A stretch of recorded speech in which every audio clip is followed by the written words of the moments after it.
Mariana says she thinks it might be her. Is Martin interpreting on the other computer? Gotcha. Sorry. No, But you're once I fine. start speaking, once I start in the Spanish channel, I'm going to be fine. Okay, Perfect. So you are officially good to go, Jeannie. great. Thank you. Welcome back to our open session. Welcome back to our meeting. And now we will go to open session. We're going to start with the Pledge of Allegiance. Introduce me first, please. Very good, yes. And I do want to introduce Mariana, who will give us a little notice about interpretive channel. So go ahead, Mariana. Hola, buenas noches a todos. A los que necesiten escuchar esta conferencia, esta junta en español, tienen la opción de hacerlo. En este momento se van a poner dos opciones, inglés o español. I need to see that also, Jenny. Thank you. Thank you very much, Mariana. And you're in the channel now. Okay, there we go. Great. Thank you so much. All righty. So now we will begin with the Pledge of Allegiance. As usual, hand over your heart and look to your right, unless you have a flag in your room. And we will begin. I pledge allegiance to the flag of the United States of America and to the republic for which it stands, one nation under God, indivisible, with liberty and justice for all. Thank you very much. And I need approval of the agenda, please. So moved. Thank you, Diane. A second, please. Second. Thank you, Kelly. Okay. With that, I will do roll call vote unless there's anybody that wants to make any changes to the agenda. Hearing none. Roll call, Ted Walker. Aye. Thank you. Diane Landry. Aye. Thank you. Kelly Noe. Aye. Thank you. Angie Lewis. Aye. Jeannie Fernandez, aye. Jeannie Broom Aye. and Satori McCullough. Aye. Thank you guys very much. Motion carries. Okay, with that, we are going to move to input from the public with regards to items not on the open session agenda. I'm going to read the statement. This is the opportunity for the public to comment on items not listed on the open session agenda. Per Board Bylaw 9323, comments are limited to 3 minutes. Groups commenting on the same topic are limited to 15 minutes. The board will not comment on items unless they are agendized. The Board of Education prefers that issues or concerns about instructional programs or the administration of our schools and districts be handled first through local school administration. Concerns about performance of an employee should be handled through that individual, their supervisor, or through the district's complaint procedure. Members of the public who wish to speak will be asked shortly to raise their hand, and once recognized by the board president, should introduce themselves for the record before addressing the board. Okay. Do we have anyone No. that would like to speak with items not on the open session agenda? If you do, please raise your hand now. I'm going to give them just a few seconds here to figure out if they want to speak. And you have Okay. the comments. All righty. And we're doing 3 minutes, correct? Yes, we are. Okay, Well, it takes me a second to get it that's up and fine. running. Sorry. We'll start with Adam first.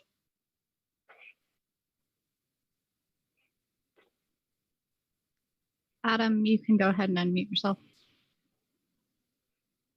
Good evening, everybody. Is this Ted's last public meeting? Yes, it is. Great. Then I want to take a minute and use my, Ted, no offense, but I'm not going to use 3 minutes. I just want to take a second to thank you for your service. You've been in this game for a long time. You spent ungodly number of hours in service to our school districts in this community. And on behalf of those of us who put kids through this district, I want to thank you for your time and dedication to what you do. And best of luck when you move up north. Thanks very much. It's actually Diane's last meeting too, Adam. just so you know. Well, I guess I should have assumed that. Sorry, Diane. I could say the exact same thing, but you'll be local. I'll see you around. He's going north. Thank you also, Diane. I really do appreciate everything you've done for us as well. Thanks to both of you, and great job, and best of luck in your endeavors. Thank you, Adam, very much. Looks like Leah Woody. 1 second again. And she just undid herself. No more. Okay, Comments. no more comments of items not on the closed session agenda. Okay, perfect. Okay, we're going to now move to the consent calendar. Can I get a motion, please? I move to approve the consent calendar. Thank you, Angie. Second. Second. Thank you, Ted. Is there any discussion on the consent calendar? Okay, we'll do a roll call vote. Ted Walker, Aye. Diane Landry, Aye. Kelly Noe, Aye. Angie Lewis, Aye. Jeannie Fernandez, aye. Jeannie Broom, Aye. Satori McCullough. Aye. Okay, thank you guys also very much. Okay, action on items heard in closed session. There was no action taken in closed session. Thank you very much. And then next we're going to, Oh, forget it. It's my glasses. I thought we missed something, but we didn't. okay, I don't think we did, but you always are welcome to keep me straight. Okay, so now we're going to move to our reorganization of the board. The first thing we are going to consider is approval of Resolution 12, December 2021, regarding the November 2nd, 2020 general election certification. Can I get a motion on this, please? So moved. Thank you, Ted. A second? Second? Thank you, Diane. Tony, would you like to present? Sure. The resolution before you is certifying the results of the election for our new trustees. We received their results from the Registrar of Voters, certifying the results of both Julie Aiello and Lori Fadave as being the two new trustees on our board, and the resolution certifies those results. Thank you very much. Is there any comments from the public on this, Jenny? I don't have any hands raised right now. If anybody would like to comment on any of these items, make sure you raise your hand. Thank you so much. I'm using one hand, by the way, so it takes me a little while. I think some of you know I have a broken hand. Oh. Sorry. Yep, isn't that cute? It's my sock puppet. Yeah, it's a long story. I'll tell you about it later. Anyway, okay, so is there any comment from the board on this item? Okay, hearing none. Congratulations to the new board members and good luck. Yeah, welcome. Welcome. Yep. Welcome, same here. Okay, so with that, we will go ahead and do a roll call vote. Ted Walker, Aye. Diane Landry, Aye. Kelly Noe, Aye. Angie Lewis, Aye. Jeannie Fernandez, aye. Jeannie Broom, Aye. Satori McCullough. Aye. Okay, motion carried. All right. So with that, next is I'm going to do a little bit of recognition. So I'm going to turn this over to, I don't know, Tony, Mia, and Karen. Y'all get to decide who's going to do this. I think Kelly was gonna, I think I'm kicking it off, and then we have a little surprise for you to show you of your connection to the district. So I'm going to take you each one by one and just say a little bit of thanks to both of you for being on the board. So Ted, I've had the pleasure of serving with you for 8 years. I don't know if you remember when we first met, but I actually met you at the Apple Blossom Fair, and we were standing across the street from Safeway. And it was when I had decided to run for the board about 15 years ago, and you were on the Twin Hills board. And I came up to you all excited, I'm gonna run for the board. And you gave me such encouragement. And I always remember that about you, is that you are such an encouraging person and just a big heart. And I also have so appreciated your ability to, say the critical things at times that needed to be said, and step into that hard space, which is not something everyone always feels comfortable with. And I just want to thank you on behalf of the board, on behalf of the district, for everything that you've done for education in the West County, because it's not just the time you've spent on our board. You also spent, I don't know how many years you spent on the Twin Hills board, but I think it was more. 8 years. 8 years there. So you have a total of 16 years as well on the boards, and your dedication, and thank you for all that you have done for our district and across West County. Thank you. Pleasure working with you. Yeah, you too. So Diane, I was on the board. I've been on the board with you for 14 years. You've been on the board for 16 years. You've watched my kids grow through this time period. You are a very special person. I love the thought for which you come to every conversation with. You're a person that just really takes a step back and really thinks about every little piece of information that you just have gathered in before stepping into a conversation. And I think that just brings such value to any type of discussion that you're having, because you just come with such a thoughtful space. And I think the same as Ted, you just have such a big heart. You do everything, for the kids. I think similarly to Ted, this isn't your first school board that you served on either, because you also served in, oh gosh, it's escaping me right now, but Petaluma. Old Adobe. Old Adobe, thank you. And so, you are just such a person that believes in education, and I appreciate that about you. I will also miss your fine editing skills, because I appreciate your ability to edit documents. And I think just to both of you, you're both two of very special people, two amazing human beings that have just given back so much to our community. And we are forever grateful for all that you have done. And so with that, Jenny has a little video to share with you of some of our memories of your connection with the district. And I'll just ask everybody to turn off their videos unless you're Diane or Ted.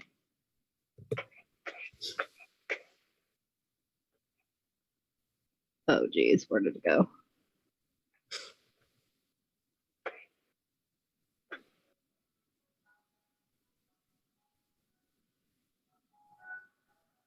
Is it playing?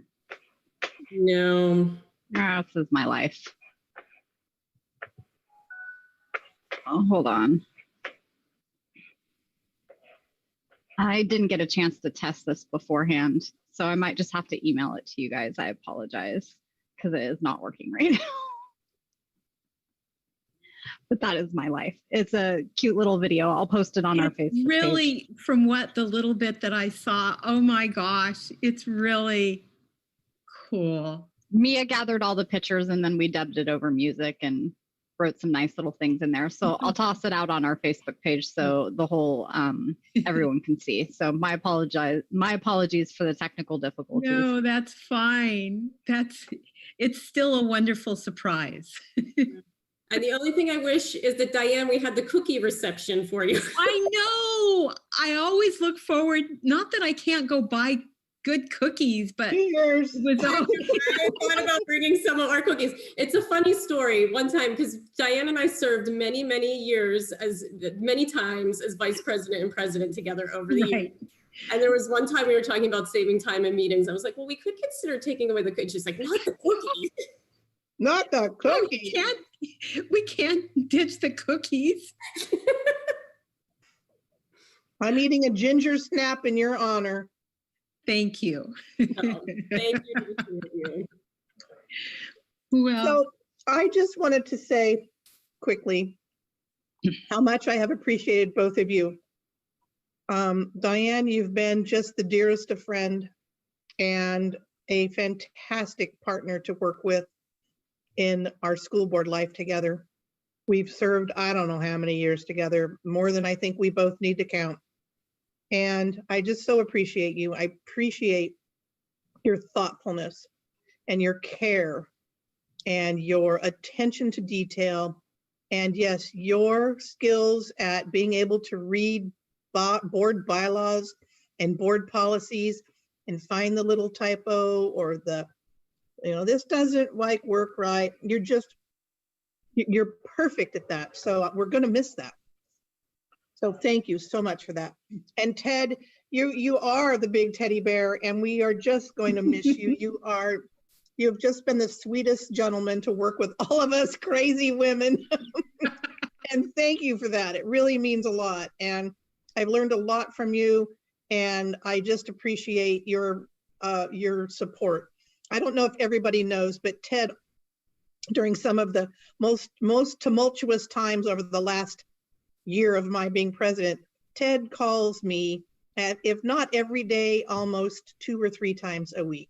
Just checking in. How you doing, kid? Want to be sure you're okay. And that means so much to me. It really did, Ted. So thank you for just taking that extra minute to just check in and just say, how are you doing?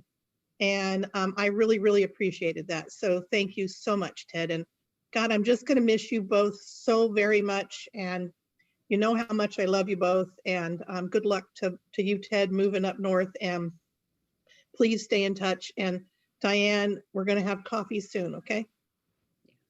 Thank you, Jeannie. Thank you, Ted. It's been my honor knowing you and working with you. Thank you very much. well, I have something right next to me. You probably read about in the paper, there was an iron monolith found in the desert and in some other spots. Well, I have my own monolith from the district. It's heavy. It's beautiful. You can't really see it, but it has my name, 2004 to 2020 in this district. Yeah, I'd have to have a piece of paper behind it probably, but thank you so much for this. I decided to walk the mile to the post office because I thought, it's a little something, I ended up carrying this really big, heavy box because they packed it in this humongous thing. But it was like, thank you so much. And I just want to say to all of you here who I'm looking at, and also to Lori Bruner and to David Stetcher, that each one of you in your particular way has enriched my life to such a degree that I carry you with me in my heart. I just do. I'm a shy person. I don't like crowds. And I was a trustee 8 years before I came here, but I just blossomed in this district as a trustee. And it's because of all of you who I would watch you and I go, oh, wow, that person handles this way, or, oh, I like how that person, whatever. And you have just been inspirational for me. And you've helped me grow. You have supported my growth as a human being. And I'm going to cry, so I'm going to stop. Yeah, you better stop because you're starting to make me cry. Oh, great. Well, thank you guys both so very, very much. And You guys, I think I was just able to put it on YouTube while you guys were all talking. So if you wouldn't mind letting me Yeah, try that- one more time with my tech piece. please. She's gonna Let's see. Wait, hold on. I'm queuing it up real quick. Wait. that at me.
Yay! Cute. Those are some great memories. Wow. Wow. Can I say my goodbye? Okay, well, I guess this is farewell to you guys. Jeannie, Ed wants to say something. Okay, go ahead. I want to give a shout out to number one, all the trustees, because it's a lot of work, a lot of prep, a lot of heartache, a lot of melted ice cream in the Safeway store all the time. I wanted to thank my wife, Leah. We're in our new home here. And my son, Matt. They convinced me many years ago when my son was in first grade at Apple Blossom to run for the school board. And Matt and his friends made up all the little signs for town and put the mailers in the mail. That was a lot of fun. My goal was to make every student's experience in public education great. And I think with all our trustees, all the years, I think we accomplished that. A shout out to some great people I've met. Mr. Walton, Jim Walton, I think you're wonderful. Mary Fricker, you're wonderful. Mia, I've known since our kids were in kindergarten in Apple Blossom. You've been wonderful. Karen, we go back. I love you. You guys have worked hard for the district. You work 365 days out of the year, and you've made the district special. And I've worked with many superintendents in my 16 years. Despite what you guys might think, I think Tony Beal is the best one I have ever worked with. And so I want you to know I love and support you guys. We're moving up to Seattle, and I love you guys. And I'm going to do my crying now. Thank you. Bye, Ted. Bye. Oh, Lord. Okay. And you guys, I'm officially downgrading you guys to attendees. Oh, bye. If you Bye, guys can Leah. turn your screens off. Wow. Doggone it. Okay, so I guess now we can get Lori and Julie in here for the next item.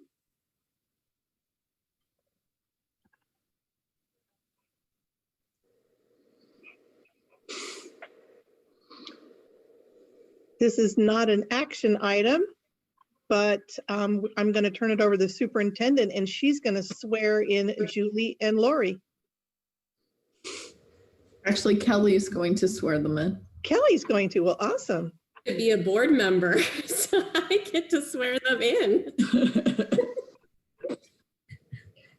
All right. Do you want me to just launch in? Go right ahead. I don't have Lori yet. Okay, well, I'll start with Julie. Let me, I have to switch over because I downloaded. All right. So what we will do is I guess you should still raise your right hand, and I'll give you a little snippet of information and then you repeat what I say. So I, Julie Aiello, do solemnly swear or affirm. I, Julie Aiello, do solemnly swear or affirm That I will support and defend the Constitution of the United States. that I will support and defend the Constitution of the United States And the Constitution of the State of California against all enemies. and the Constitution of the State of California against all enemies, Foreign and domestic. foreign and domestic, That I will bear true faith and allegiance to the Constitution of the United States. that I will bear true faith and allegiance to the Constitution of the United States And the Constitution of the State of California. and the Constitution of the State of California. That I take this obligation freely. That I take this obligation freely, sorry, I know. How much you can, I don't know. Okay, we're doing it. Without any mental reservation or purpose of evasion. without any mental reservation or purpose of evasion. And that I will well and faithfully discharge the duties upon which I'm about to enter. And that I will well and faithfully discharge the duties upon which I am about to enter. Congratulations. Thank you. Congratulations. Welcome. Thank you. All right, Lori, are you ready? Ready. Okay. Okay, so I, Lori Ann Fadave, do solemnly swear. I, Lori Ann Fadave, do solemnly swear that I will support and defend the Constitution of the United States and the Constitution of the State of California.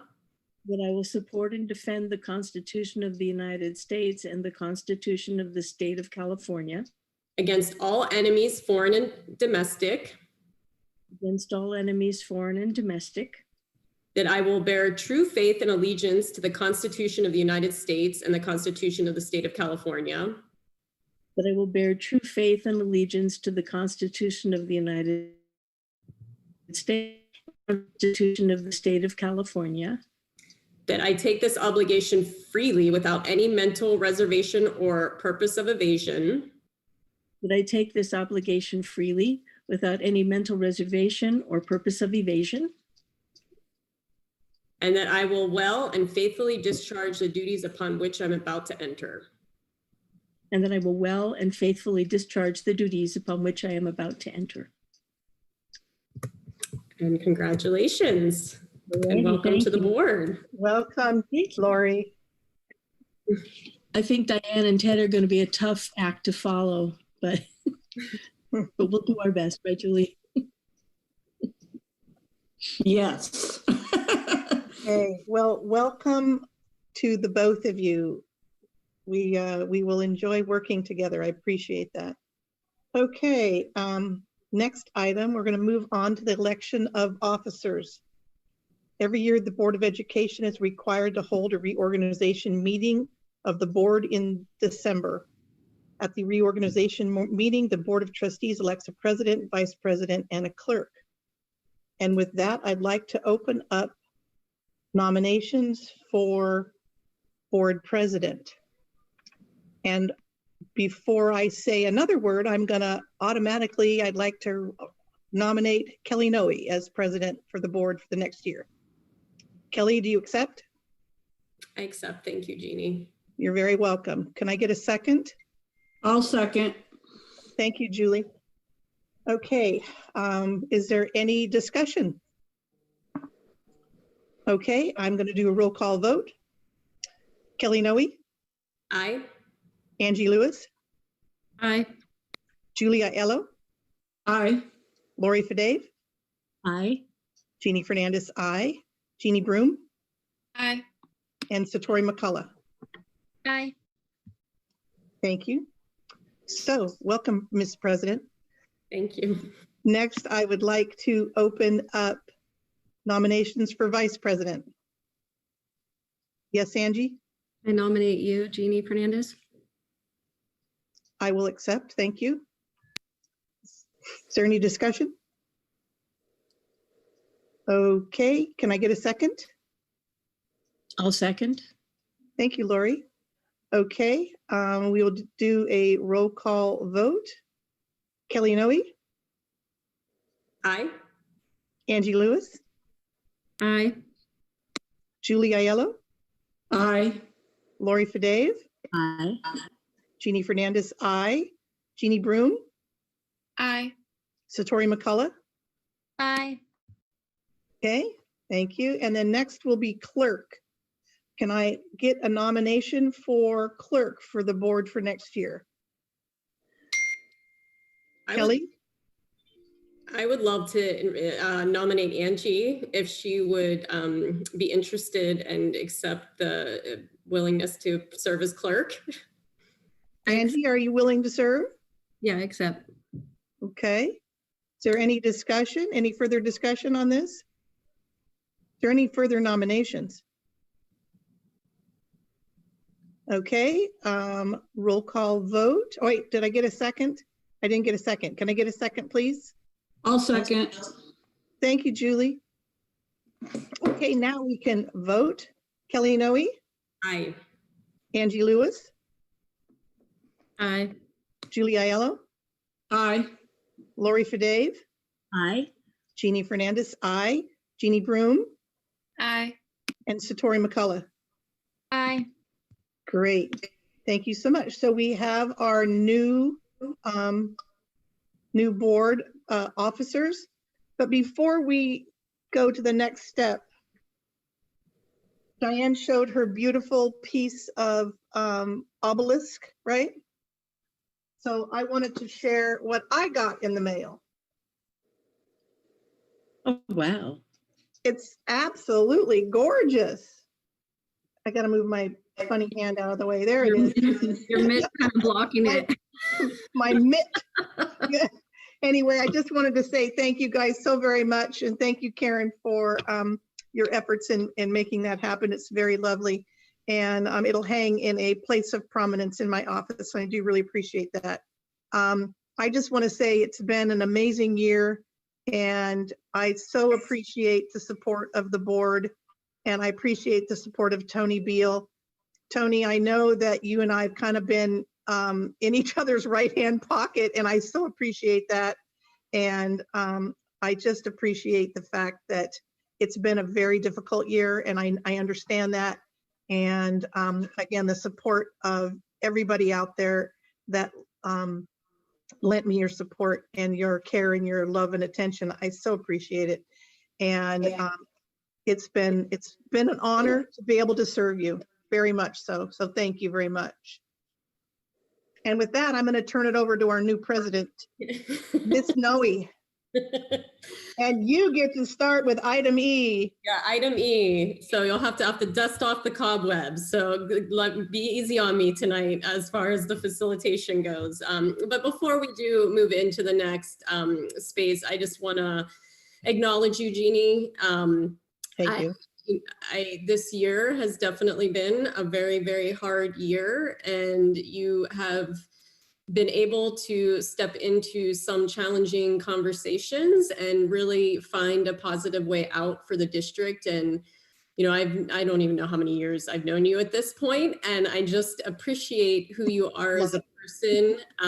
You know, we listen to each other, and I appreciate that about you. I know, and I also just appreciate, you know, similarly to Ted, you speak and you really step into those hard spaces, and that's not something everyone can do. And I really do appreciate that about you. And you've again had a hard year, and I just want to acknowledge you for all of the efforts and everything that you've done for the district. And you too lead with heart. And I hope that the community truly can recognize that you really care about every child that's in this district, and you have a big heart for everything that you do. So thank you very much, Kelly. That was very, very nicely said. Thank you all. I really appreciate it. And It has. It's been an honor. Actually, it's been an honor. And yes, we've had some difficult moments and had to have difficult conversations, all of us. But in the end, it was a complete honor.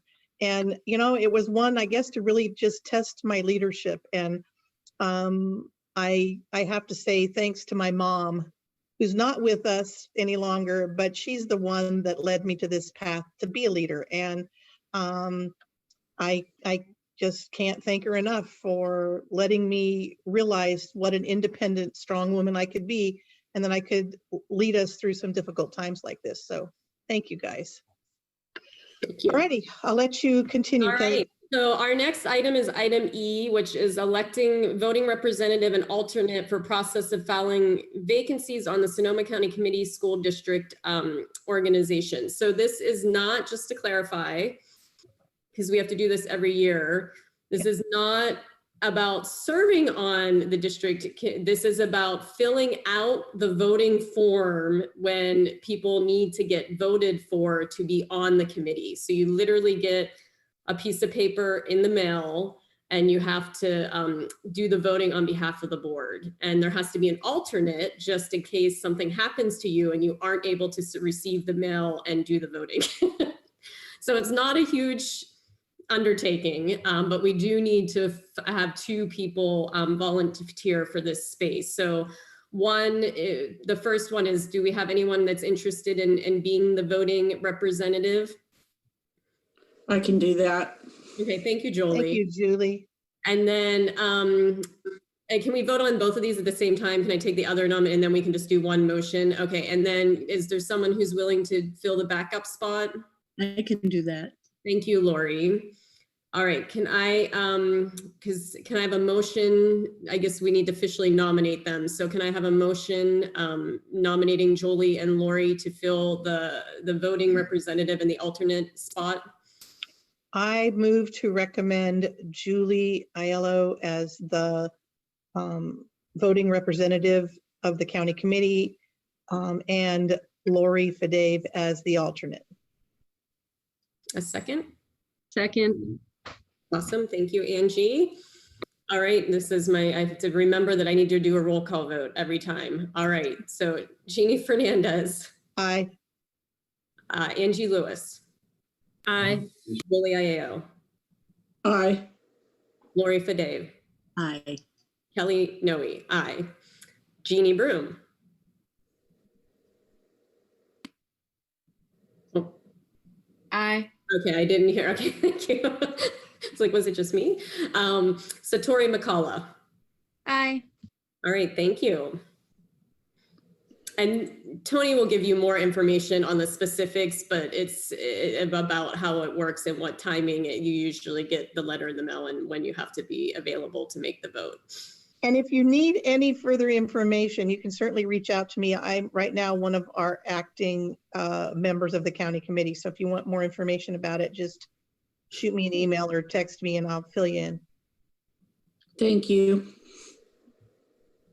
All right, and then our next item is consideration and adoption of our board meeting calendar for 2021. Can I get a motion? I move that we approve the adoption of the board meeting calendar for 2021. And a second? I'll second it. Thank you. All right, any community input on our calendar? Okay, seeing none. Any input from the board? I just wanted to be sure that all the board members have actually looked at their calendar in advance to be sure you don't have any conflicts. That's important to do now so that we don't get down the road and then somebody's like, oh, I can't make that. I know myself, I just had to look to see when I'm supposed to be out of the country next year, if we're allowed to leave the country next year. Really? My only concern looking at it was June 9th is one of my daughter's 30th birthday. And granted, far in advance, I have no idea what her plans are going to be. So I'll probably just say, Mom will be there during the day and I'll party after the meeting until midnight. But that's my only date that I looked at. I thought, uh-oh. Anyway. I think sometimes we have flexibility to change dates at this point in time, but I know our June meetings, Tony, there's a certain time period that we have to do because we have to approve the budget. So there's a certain time we have to do that, and then we have to give it 2 weeks of public input. So is there any flexibility on that June 9th date, or is that Wednesday to do it? Jeff? Either the Wednesday before or the Wednesday after? I'll have to get back to you, Kelly, to find out if there's going to be a true conflict there. And if not, like I say, there's 24 hours in the day, and I'm sure that if we pass a board resolution saying happy birthday, Anya, she'll be thrilled. That's cute. My thought would be is that how about we approve it as is, and if it looks like there's going to be a major conflict after Jeff looks into it, then we can look at it later, and if we can change it, then we can do that at a later date too. So I know I'm trying to double check the dates. We're going to Hawaii. My son's graduating and we're going to be in Hawaii. I'm trying to get those dates right now, but we can update that. I mean, depending on whether we're on Zoom or not. Yeah. I may be in Hawaii. Okay. What date, what month, you just don't? It's in June. Oh, okay, in June. Well, and the other piece is too, I mean, if you miss one, it's not the end of the world. Like, I mean, people do miss meetings, so it's not exactly like, we try to do our best, right? And we try to plan as best as we can, but trips happen and things come up and, we can work around it, so. Awesome, thank you. And you can always join us from the beach. Yeah. This year? Yeah, if we're still Zooming, then you can't get out of it. There was one time I joined from a vacation in the car and put a meeting on the outside of the car. So I can't. We had a board meeting and I was in Nevada, but we were Zooming. So yeah, this was pre-Zoom. It's the June 23rd meeting, Kelly. We're going the 14th through the 24th. So you would definitely miss that meeting. So I think that's where, Jeff, maybe, I mean, do we want, how do we want to do this? Do we want to just approve the calendar? I think let's just approve it. And then if we really feel like we need to make a change, we can. But I think the 23rd, I think we're going to be kind of stuck because I think we have to approve the budget that day. Yeah, I think the 9th might be flexible, but the 23rd I think has to be that day. Correct. Because of the timetable. Yeah. If we're Zooming, I should be able to, You can take some time out of your busy day at the beach. You can show us the sights. How's that? Yeah, you can hold up your computer. Yeah, we all plan on going places if we're allowed to go places by that point in time, believe me. April, I'm in Mexico, I hope. Yeah, I know. Any other comments? All right. You have, Kelly, you have a comment from the community. Okay. Are we okay with going back to the community for a comment? It's fine. Okay. Do you want to go ahead and let Julie in? Yeah, I'm going to time the time on my own just to. Julie, you want to go ahead and unmute yourself? Yeah. Hi, you guys. It's Julie McClellan, librarian at both sites. I'm not seeing the calendar because I'm on my tablet instead of my computer. Does it show both a location and the date? And then with the understanding that, right? Okay. All right. Great. That was my question. All right. Thank you. So I'll get one of those from Karen. Thank you.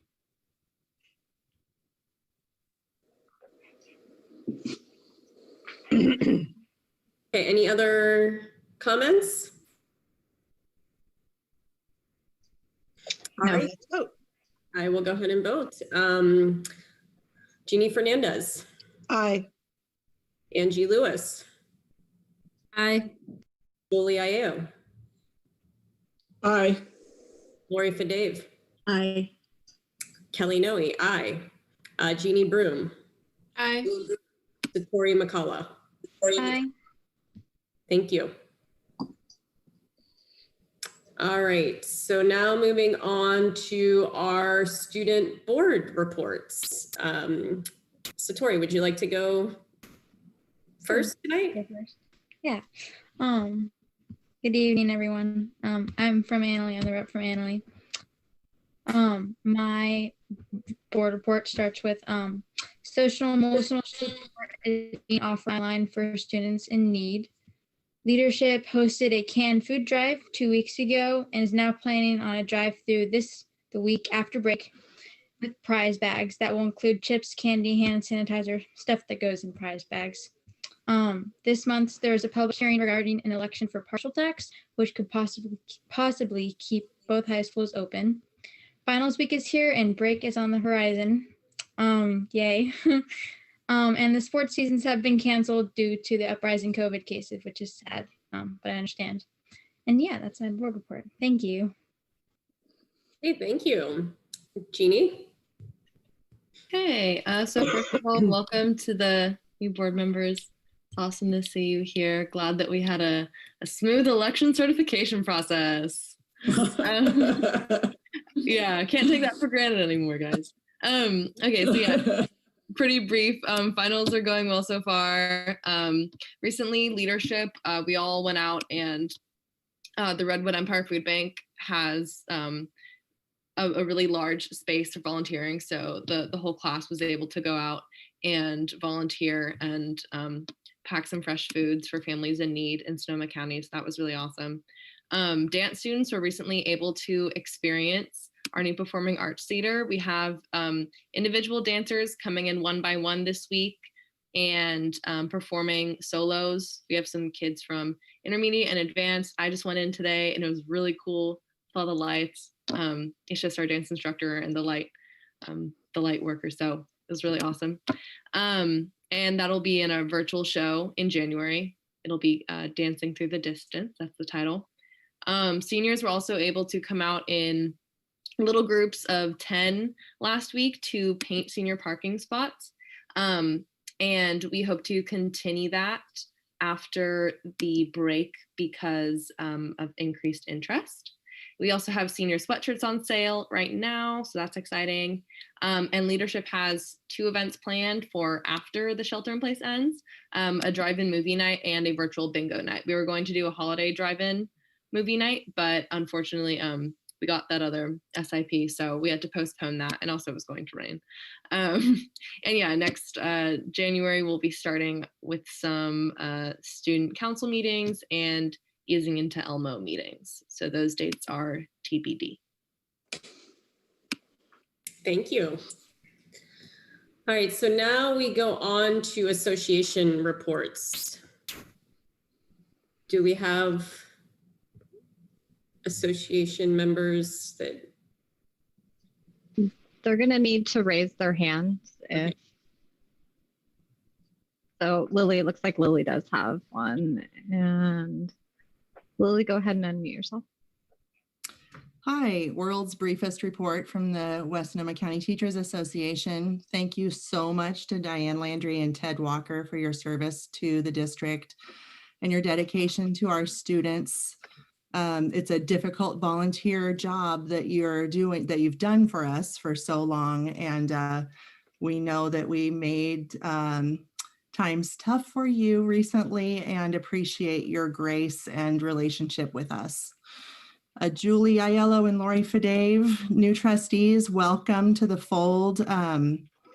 This is a wonderful district. We're really glad to have you on board. Looking forward to communicating with you about how our staff is doing. And I'm working on putting together a survey for our members so that they can give feedback about distance learning and the direction of the district and inform you a little bit about where our employees stand. Thank you very much. Thank you, Lily.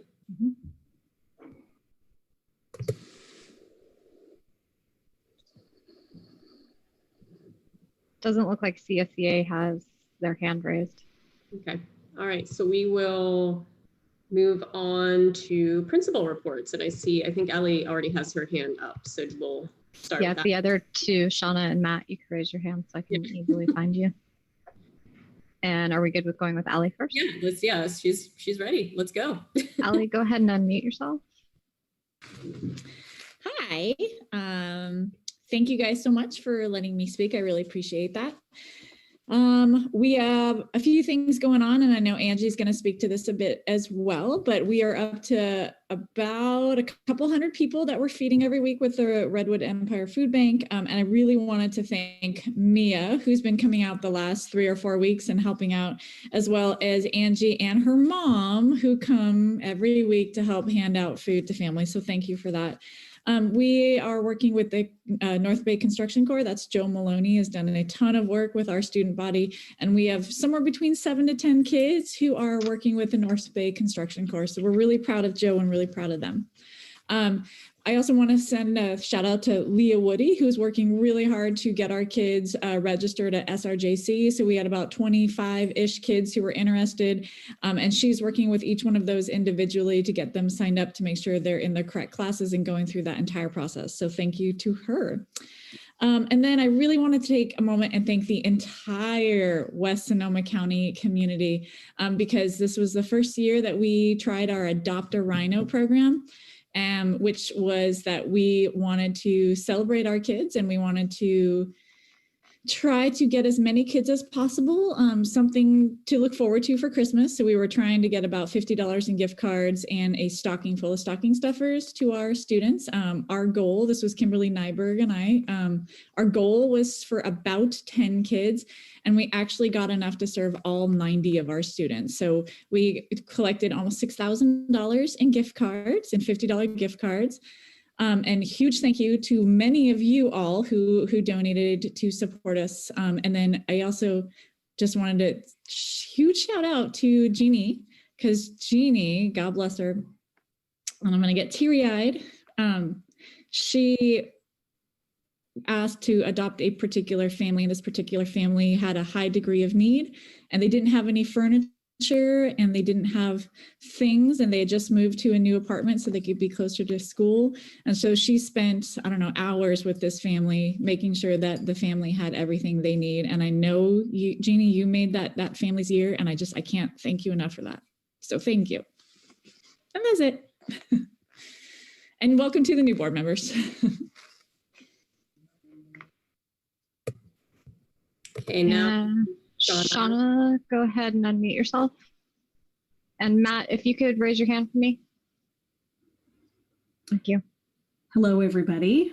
It's really nice to see you, and welcome to our new board members. And I would like to take a moment to say thank you to Ted and Diane, and thanks for all of the support. And I do appreciate the fact that this is a very difficult job being on the board. So thank you for your service. I have a hefty list, but I am going to keep it pretty close to 3 minutes. And that is the goal. I'm starting my timer now. Okay, so we are going to have a second semester kickoff webinar for families and students, and that will be on January 7th. I will send out dates with information as we get closer. I'd like to report that the change that we made for the Wednesday schedule has had a great impact on our students. I'm hearing from teachers that they have more work that is being turned in, and more students are showing up to office hours than they were before. And so we did a schedule change based on our task force work that we've done, and I think it was very impactful and effective. We do have 2 learning pods that are happening right now, and we're hoping to branch that out to a Wednesday pod. Wednesdays, we don't have Zoom classrooms or Zoom classes, but we think that students might appreciate being able to just be at school, doing their work and having access to whatever it is they might need. So we're going to try to grow it to a 3rd pod soon. Regarding athletics, I would quickly like to acknowledge that On 12/15/2020, it was a day of recognition for all athletic directors and the vital work that they do for our students and our school and our community. And I would like to give a hearty shout out to Joe Elwood. Thank you, Joe, for all the work that you do for all of us. I greatly appreciate it, and I know that the rest of the school does as well. For all of our sports, we will be taking off finals week and the holiday break, hoping to start up after the holidays, but we will not be doing any conditioning until we are out of the shelter in place. Attendance, you'll see that I have all these separate things. There's just a lot to tell you. It's been a while. Attendance for this year, I wanted to let you know that currently we are at a 97.3% for our regular program of attendance, and I'm really happy about that. Compared to 1 year ago, it was 95.4. So I'm seeing better engagement and more students connecting with their teachers, either by attending Zoom and or doing the work that has been assigned. I would like to thank Heidi Mickelson and our ag program for all of the hard work that she has done. She is the winner of the Outstanding Single Person Department for agriculture, and her reward was given to her by the North Coast region. So congratulations, Heidi. It's her third time winning that. So kind of a three-peat or a hat trick or some neat time like that. And that was my 3 minutes. Not quite finished yet. I will be soon. In our ag program, we have a lot of work that is still going on with the students, a lot of different hands-on work.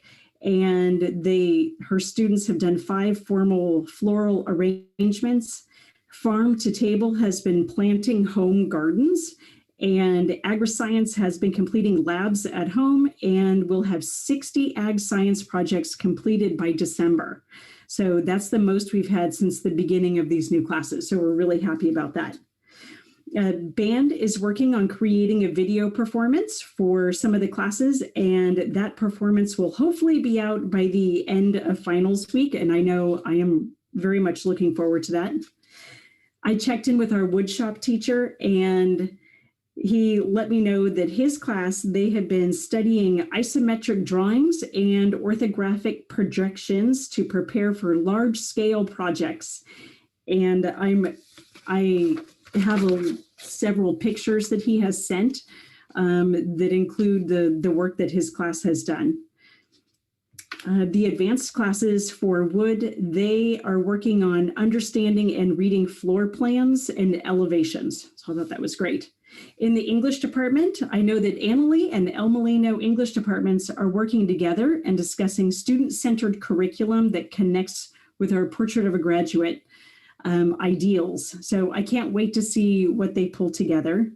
And film and literature, they have created mini student documentaries, and I'm really excited to see those. Much of what I'm referencing here, I have actually sent to the superintendent, and there's a whole bunch of links. So if you want to see the specifics of what I'm talking about, Tony has those. For social science, it's great. Annalie High School freshmen Noah Schwartz and Ella Anderson were recently recognized by Global Oneness for their photographs depicting artifacts in our lives. As part of the Global Oneness Student Photography Contest, students in Annalie's Global Studies classes were challenged to photograph an artifact which represented how they were connected to others.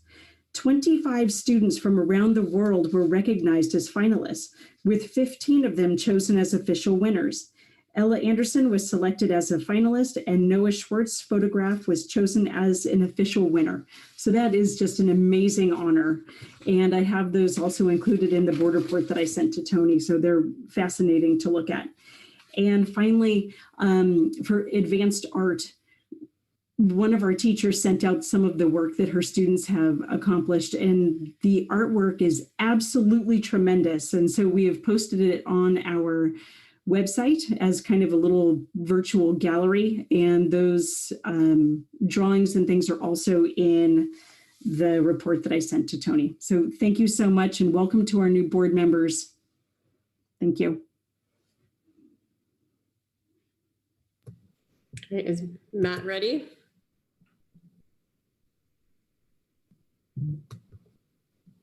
You can unmute your mic. Yeah, got that. It takes me a little while. Thank you. All right.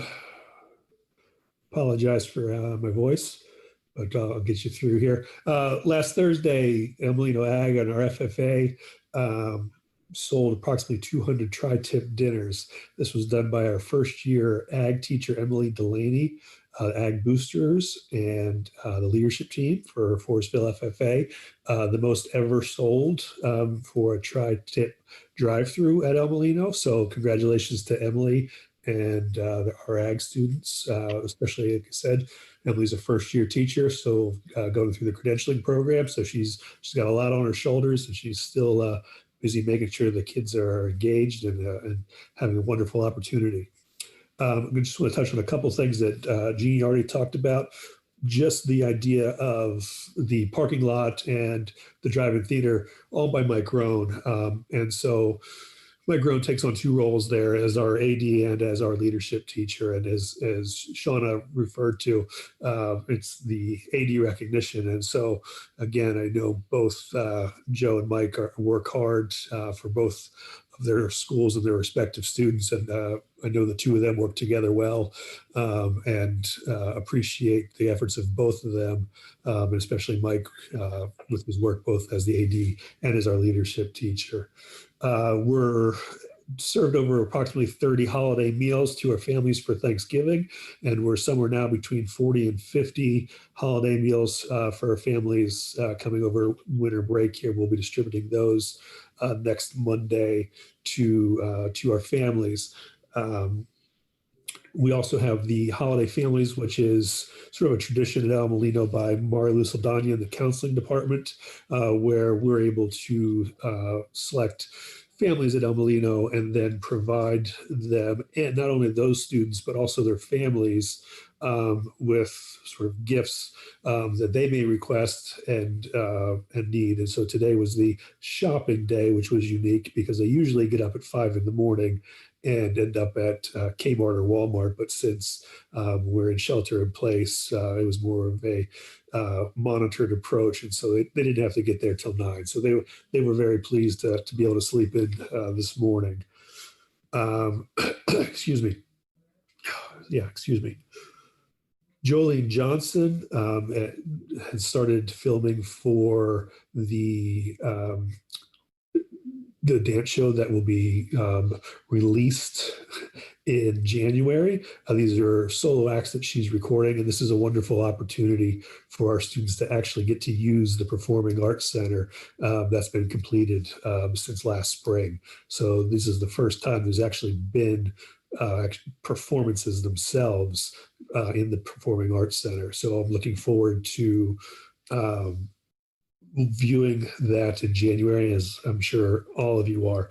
And I'd also like to acknowledge Jolene. Jolene is sending each of her students, every student, even students that she hasn't seen very often throughout, a letter over the winter break, just to keep in touch and stay engaged.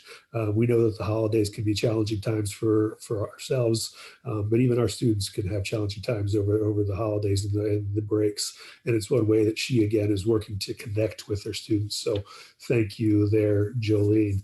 Megan Gilmore and Allie Dito just finished the 9th grade career research project in conjunction with the Sonoma County Office of Education. Professionals were brought in to do interviews with students in their field of interests last week and this week. And the report is that students loved it because they were so scared going into it, but came out of the interview themselves feeling extremely confident and prepared to have gone through this process. So it was a great project from Megan and Allie.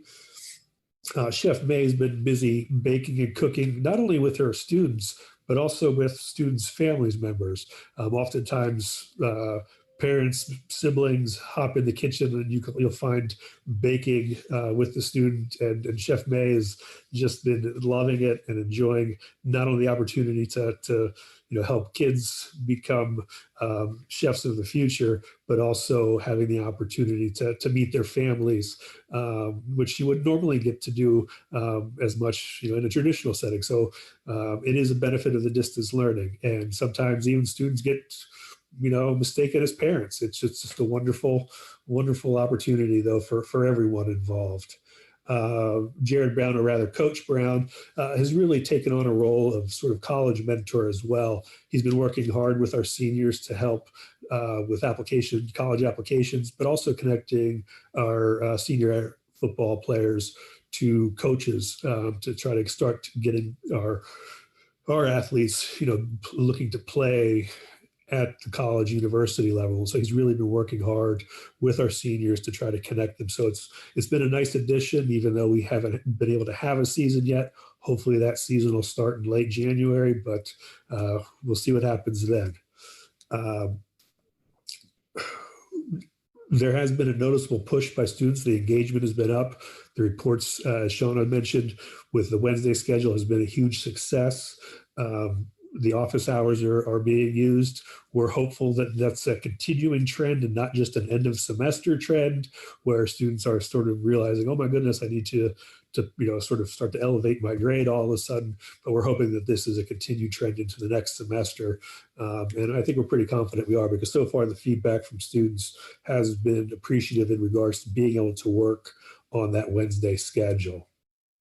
I want to say thank you to all of our teachers. They've been extremely flexible working with students, changing deadlines, allowing for students to turn in assignments again, retake exams, really working with students to help them get through the struggles of distance learning. So greatly appreciative of those efforts. We have a single learning pod currently, but it's been growing almost daily. Even during this week, we've been adding individuals who are eager to get on board. So it looks like next semester we'll have a second learning pod, which is great. And hopefully we can start the semester fresh with those students and really help and support them moving forward. Leslie Grassel and the AP Calculus class has traditionally done calculus carols. Some of you may have had that opportunity to hear them. Unfortunately, she wasn't able to have her students sing the carols this year, so she and the office staff sang the calculus carols, which I have not yet heard, but I'm looking forward to it. I'm glad I didn't have to do it, because I would have definitely, just the word calculus, I'm already tongue-tied. So great job to Leslie and everybody in the office for keeping that wonderful tradition alive. Going back to Jolene real quick, Tracy Klein has historically done our Secret Santa, and it's always been a fun event where we'd have a lunch towards the end of the semester, and people would exchange their Secret Santa gifts. So Jolene jumped in and has maintained a virtual Secret Santa, and so tomorrow night there'll be a virtual Secret Santa reveal via Zoom. And it was just a wonderful opportunity, and again, to keep another tradition going, something to keep the morale going, and have our teachers and staff stay involved and engaged, and sort of have something to look forward to. So that's been wonderful. Appreciated that. Some interesting information. So far on the college going process, for early decision, we've got students who've been accepted to the University of Oregon, Puget Sound, Tulane, Mills College, Barnard, Washington State, University of Vermont, Pitzer, Reed, Glasgow in Scotland, Pacific University, Colorado State University. So these are just all of the early decision students, and will be, the other students will find out, not until later in spring. So we're already impressed with the college acceptances this early. It's a huge push.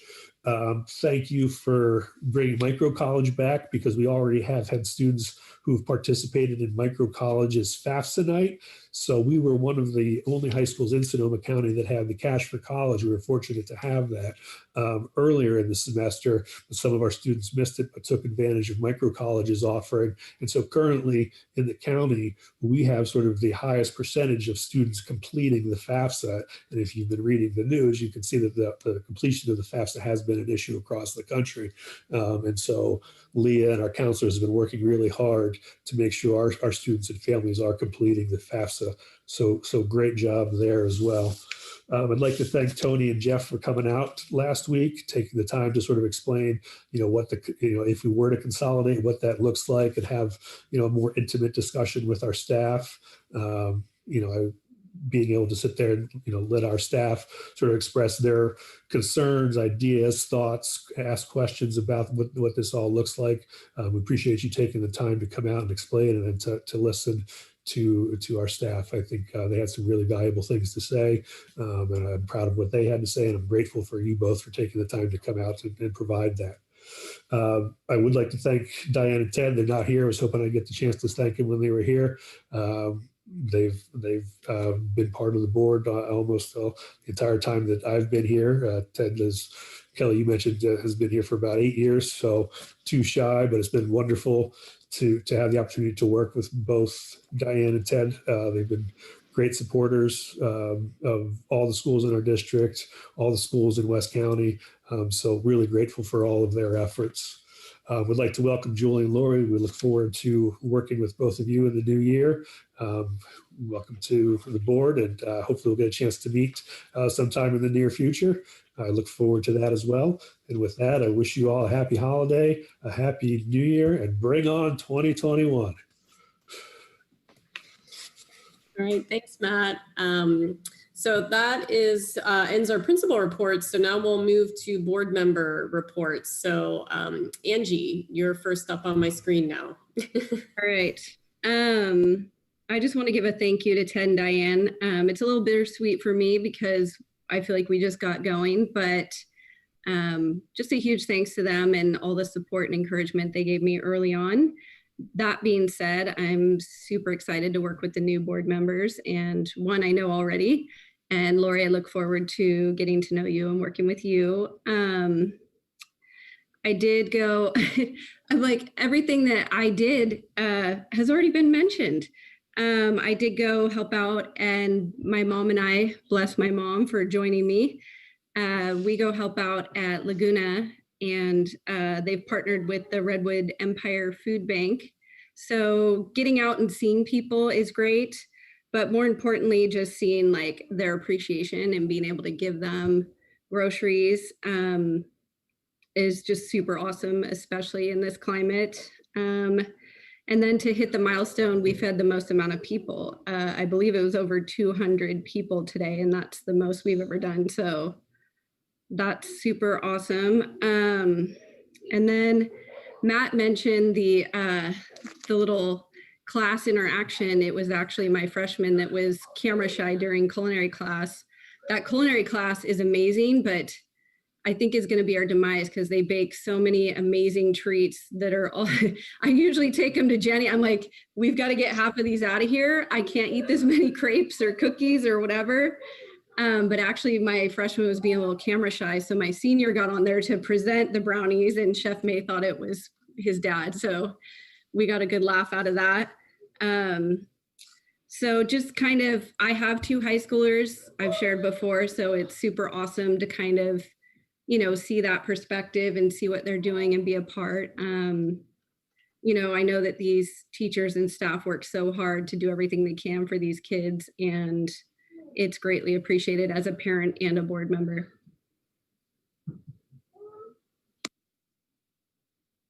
Thank you.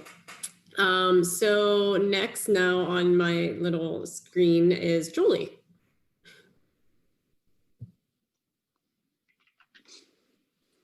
Thank you. And thank you for the warm welcome.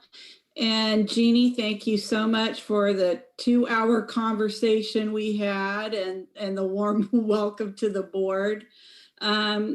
Just been busy getting everything set up, all the Zoom meeting and all the tech stuff set up. and also signed up for the SCO information for new board members, which is coming up. And that's about it for me. Thank you. Okay, thank you, Jolie. Lori? There I am. Okay. I would also like to thank all of you for your warm welcome. And I've been watching in the background with all of the meetings over the last couple of months, it seems like, and sharing the agony that I know you're all going through with everything that's, you know, before us. And a couple of times I kept thinking to myself, what am I getting myself into? And I'm sure that, you know, I'll probably keep saying that. And I'm looking forward to working with all of you. And I'm so honored to be in your company and in awe of everything that you guys have done, and appreciative of the district and the schools and the teachers. I was one of them, but I'm really very appreciative of everything that they've done. I have 5 kids who went through the district, and I know that it's worth every bit that we put into it, because the kids are our future. I've been working on the paperwork that it takes to, you know, get things rolling, and I think I'm through the end of that at this point. Looking forward to the SCO training also in January, which I was really excited to get that in the email today. And that's about it. Aside from I'm here to learn and to serve, and looking forward to talking with all of you one-on-one, and hopefully we'll all be able to see one another in person really soon. Great, thank you. Jeannie?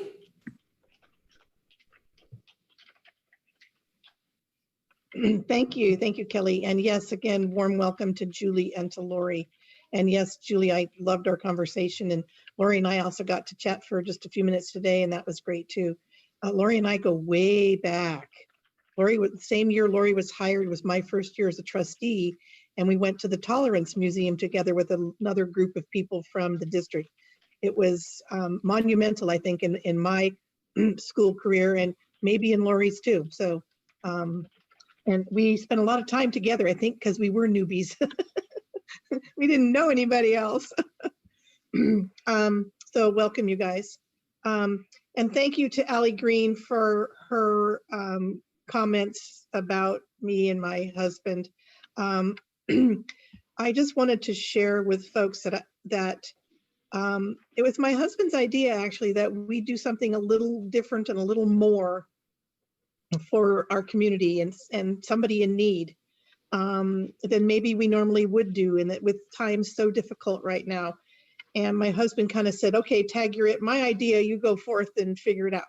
So I used my good organizational skills that I have, and I worked with, I immediately thought of Laguna, I thought of Allie, and I said, I bet you there's somebody at that school that could use maybe more than just a gift card, you know?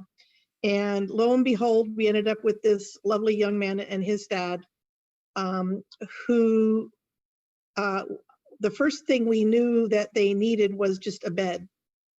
And so I took to social media and I got him a new bed, and I got a frame and a headboard and all that jazz, everything donated, much of it free, and much, well, excuse me, yes, free, much of it new, which was also kind of important to me. When you're getting a bed, it's different when you get a, you know, when you're getting a bed and it's not brand new.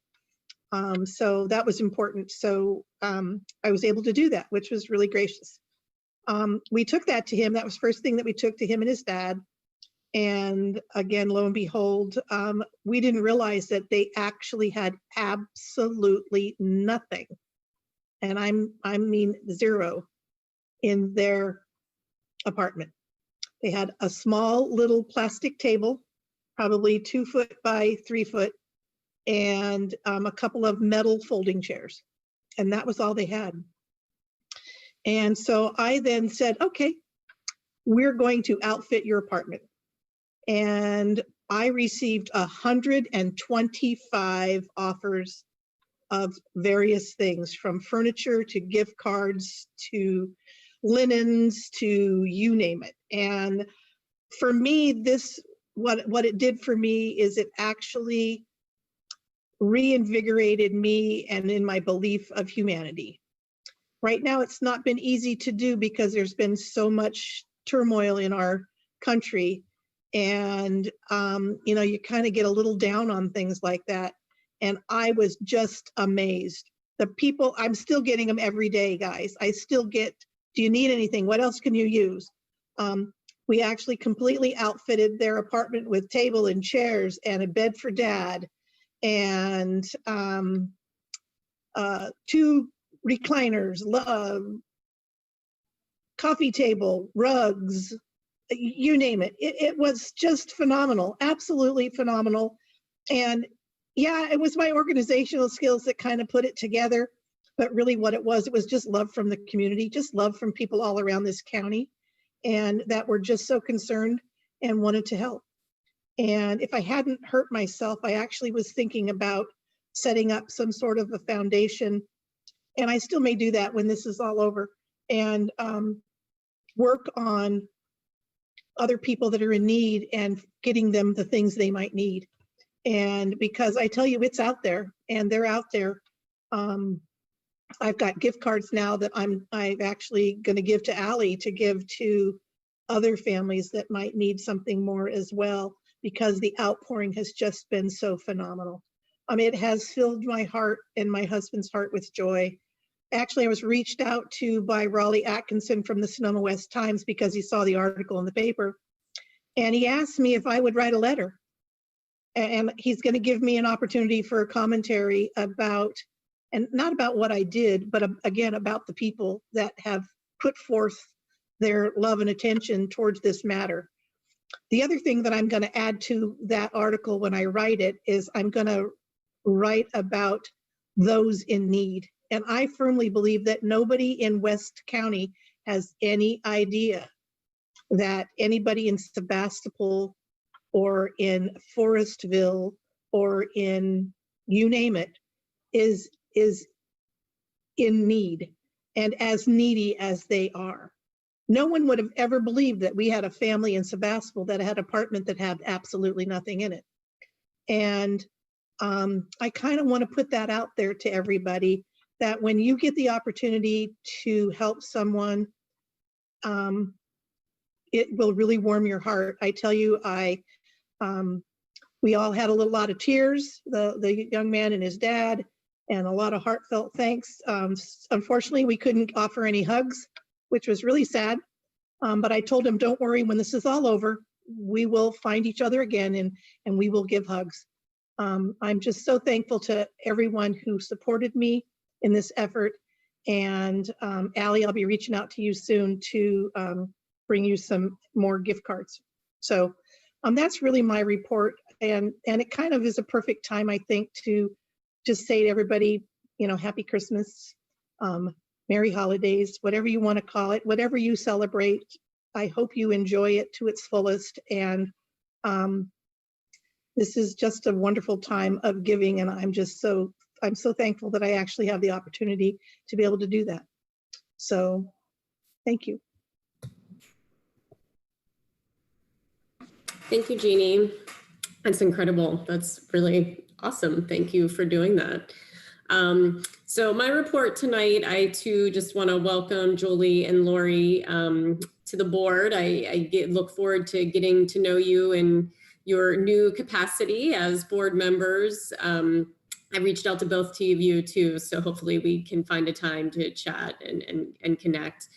For me, I just also want to thank you for, voting for me to be president this year. I'm honored to have your support, and I step into this role just really excited to take on some of the very difficult challenges that are facing our district. I know that this coming year, like a couple of the last couple of years, it's not going to be easy. And, I'm looking forward to what we can hopefully put forth for the district to do what we know is best for our kids. I mean, that's what it comes down to. At the end of the day, we're here for the students. And so I think that's what I really want to bring to this position is how do we more move forward in a collaborative fashion to really put forth some solutions that can help our district in the long term. And so I'm thankful for you putting me in this position, and I look forward to working with all of you in the coming months. So thank you.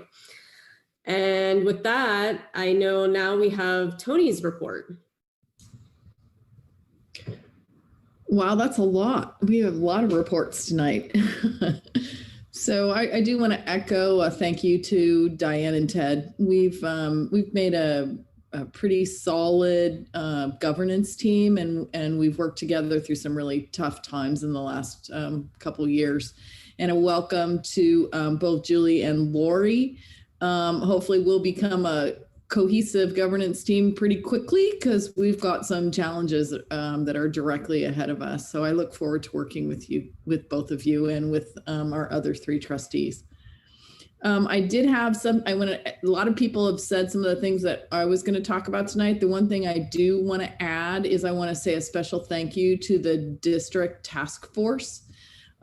This committee is made up of 4 administrators, Erin Elliott, Shauna Ferdinandson, Danny Baris, and Matt Dunkel, and also some teachers, Lily Svenhammer, Jared Brown, Megan Gilmore, Kim McQuarrie, and Andy Del Monte. We've spent quite a bit of time together discussing what would be best for our students, feedback from teachers, feedback from our students.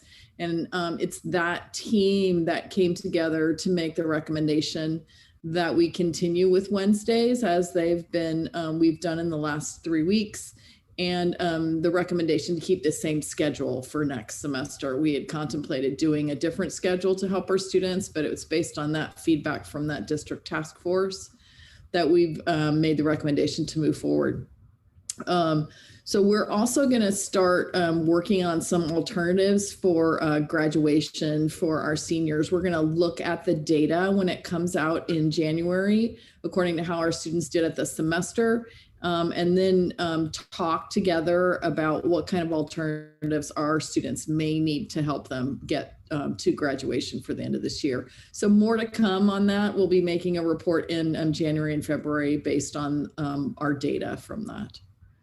And I think most of everything else has been reported on tonight. So that's the end of my report. All right, thank you, Tony. So with that, we'll go into our discussion action portion of the agenda. So first item is consideration of approval resolution number 13, December 2021, declaring instructional method for the 2021 school year. Tony. Yeah, so as you all know, we've been in distance learning now since March of last year. And the last resolution the board considered, we passed a resolution that we would remain in distance learning through the end of December. The new information from the county and from our state, as you all know, we are in shelter in place at this point through the 1st of January.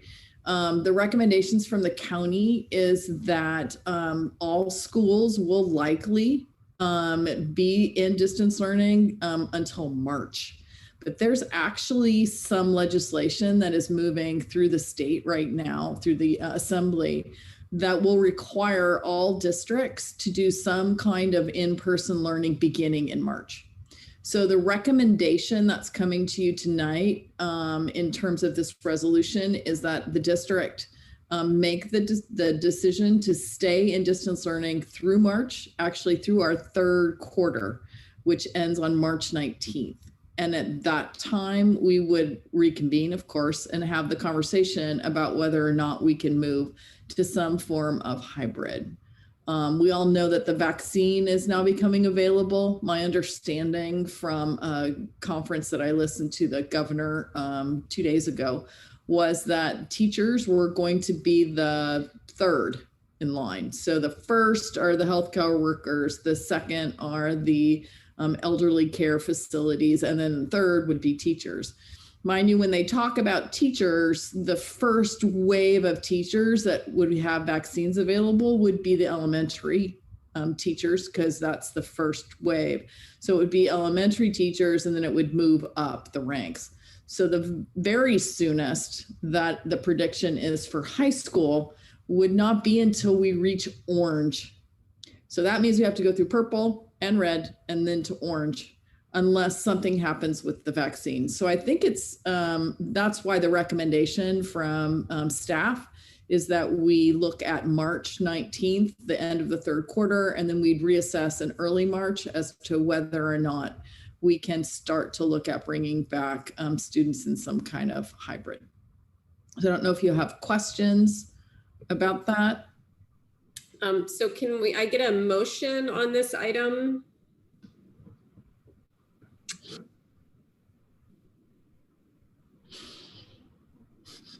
Anyone want to make the motion? I think Jeannie, you're on mute if you're trying to make the motion. Yeah, I was trying to make the motion.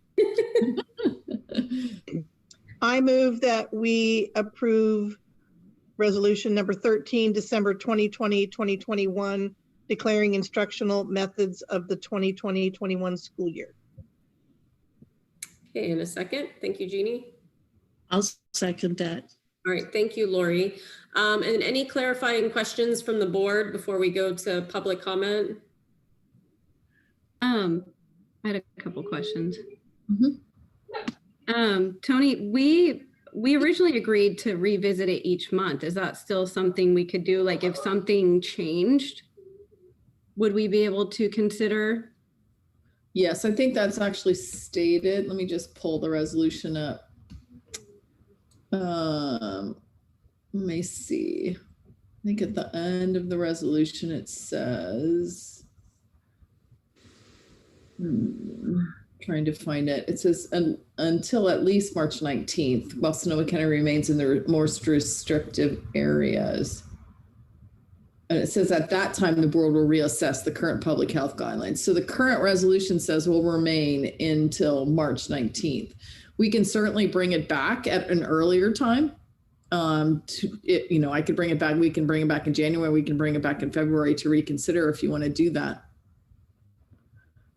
I just don't, I can just say from what I'm hearing, it's going to be, if I had to wager, I would wager that it will be later than March. They're talking about elementary students coming back in March. So, but we can certainly, there's nothing that says we can't bring it back in February to reconsider it in February, or if conditions are significantly different, we can definitely bring it back and change the resolution. Yeah, I just remember the community being pretty vocal about, just having the option or having, it's kind of a double-edged sword because we don't, if it's not probable, we don't want to create false hope, but right. It's, I read the language in the resolution. It sounds like there's a lot of things that our hands are tied on as far as if something happens, there's that 5-point plan and stuff that we can't do anything about. So I totally get it. Julie, it looks like you're unmuted. Did you have a question you wanted to ask? No. Okay. Sorry. Lori, okay. Lori has a question. Go ahead. I've got a question on timeline. When you were listening to the governor's conference the other day, Tony, did he give any dates for when they thought that the vaccines would begin to be delivered? I mean, I know to me it seems kind of odd that we have to reach purple. I mean, we have to reach orange from purple before we get a vaccine, because we could be in purple for months and months. Yeah. I know he was talking about that the first wave of vaccines had been delivered. And when I listened to our county update, they said they'd been delivered to our county and they had gone out to different hospitals. But I don't know when the second wave is supposed to come in and what that timing will be like. It almost sounds like if you're really good, then you get a vaccine. Yeah. Okay. Thank you. You're welcome. Any additional questions clarifying questions from the board before we open it up for public comment? Okay. Any comments from the public? No hands are raised. Okay. Well, why don't we bring it back to the board? Do we have, anyone have any additional comment? Jeannie? I just wanted to say that I know this is extremely frustrating for everybody. Parents, students, teachers, staff, the board, everybody. And our hands are kind of tied, unfortunately. We are at the mercy of people wearing their masks, and we are at the mercy from people staying home, and we're at the mercy from the state and the county.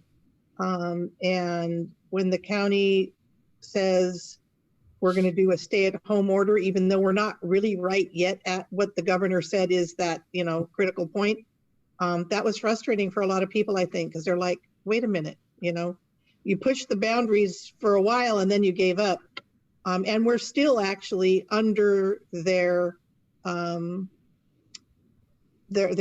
that they had, that 15% number. We're still above that, which is, so we could have actually not had stay-at-home orders, but whatever. But it's very frustrating, and it's hard to watch people struggle. And I know our students have had enough. I'm really glad they're going to get some time off from having to sit in front of a computer. And I would like to maybe, I don't know if we need to bring it back in January unless there's something drastic changes by January, but maybe February we could bring it back and just have a conversation about it.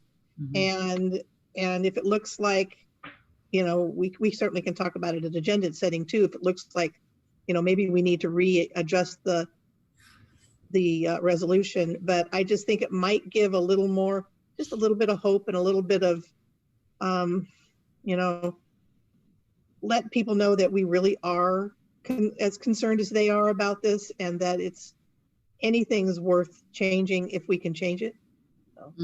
I wonder, Tony, you actually had language, rather than putting a date on it, I wonder if putting language in it, you said something, unless something drastically changes, or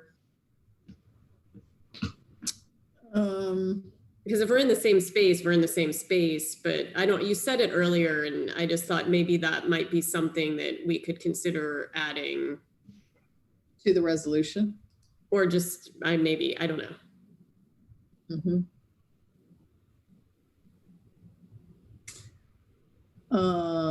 The current resolution says that the governing board of West Sonoma County Union High School District will provide a distance learning model until at least March 19th, while Sonoma County remains in the restrictive tiers of the blueprint plan. Well, so even the way it's written, I think that gives us the flexibility to bring it back, because if we're not in those restrictive tiers, then we would bring it back. So yeah. That's what I was saying. Is let's bring it back, and if nothing's changed, we don't really have to have a long conversation about it, but we can still say we're still disappointed, but at least there's an opportunity for folks to be able to know that we're talking about it and we're not just pushing it aside. Well, and this is pretty consistent. I know many other school districts right now are making the same decisions, and they're going for the same March date. So I don't think this is out of left field. Yeah, the next paragraph talks about being off of the purple tier of the new framework. So it talks specifically about the tiers.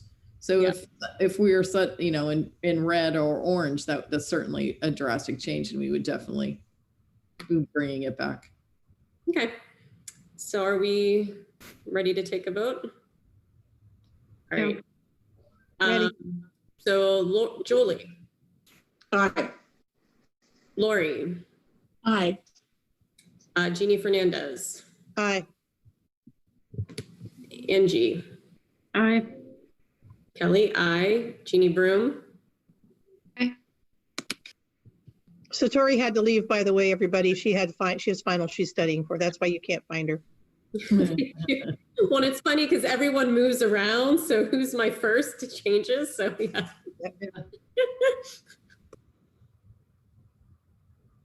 Okay, moving on to the next item. So now first reading of recommended revisions from CSBA October 2020 updates for board policy and administrative regulations. So every quarter, CSBA sends us updates to board policies based on changes in law and education code. So this is the stack of updated board policies that are recommended by CSEA that have been changed in the last quarter due to those changes. So you have the list in the cover, and then you also have a copy of all of the policies. Each of the corresponding staff have looked at the policies that correspond with them. So Mia has looked at the ones dealing with HR, and Jenny looked at the ones having to do with facilities or technology. And then I looked at the ed services and the board policies that relate to the board governance. So the drafts of those policies were attached. I didn't know if you had questions. This is a first read. So if you have any questions on those, we can try to address those now. Anyone have any questions on any of the policies? So this is a first reading, and then they would come back next month for official approval, just for Julie and Lori. Can we put that on the consent calendar for next month? I would be in agreement of that. Works. And then any comment from the community on this item? Not as of right now. Okay, seeing none, are there any questions for the board, or are we good and we'll bring this back next time? Okay. And I would like to just let our new trustees know every quarter we get a grouping of these like this, and it's just CSBA doing our work for us. Actually, it's what we pay them to do, and they're doing it for everybody that's a part of CSBA, and they're updating all of these policies based on law or based on changes in law or based on recommendations they may have. I would recommend that if you have any questions about them, reach out to Tony, and she can either answer them or put you in touch with one of the other folks that might have, that they fall under. That way, if we put it on the consent calendar, you don't need to pull it off the consent calendar because you've maybe got your questions answered. Just wanted to give you that update. Perfect. Okay, awesome. Thank you, Tony. All right, now we'll move on to business services. So Jeff, I think these are your items. So first we have the consideration of approval of monthly budget update for 2021. Yeah. Do you guys have to do I go first, or do you guys have to? I always go too fast sometimes. We need to make a motion first. Yeah, that's what I thought. You make a motion. I thought they did the report first. So now see, this is where I'm off. So this is we make a motion first, then they do the report. Cobwebs. I haven't done this in a little while. It's all right. I'll help you. All right. All right. So I need a motion. I move that we approve the monthly budget update for 2020 to 2021. And a second? I'll second. Great, thanks, Jeannie. Now, Jeff. All right. So yeah, this is just the monthly item that that I bring to you guys every month, just showing any adjustments to the general fund. Okay. Any questions from the board on this one? Jeannie? I have a question, Jeff. I just wanted to ask: is there anything that you saw in this that was like mind blowing or outrageous? No, not at all. Especially this here is just more really when we make transfers within, within the accounts. Most of the stuff will probably get impacted in next month's report. A lot of the adjustments that were made for first interim. So this here was nothing stood out. Okay. Thank you. Any other questions? All right. Any questions from the community? All right. Well, this is an action item. So, Jolie. Aye. Lori. Aye. Jeannie Fernandez. Aye. Angie. Aye. Kelly. Aye. Jeannie Broom. Aye. Great. Thank you. Okay, so moving on to the next item, which is the consideration of approval of the 2021 first interim budget report. So can I get a motion on this item?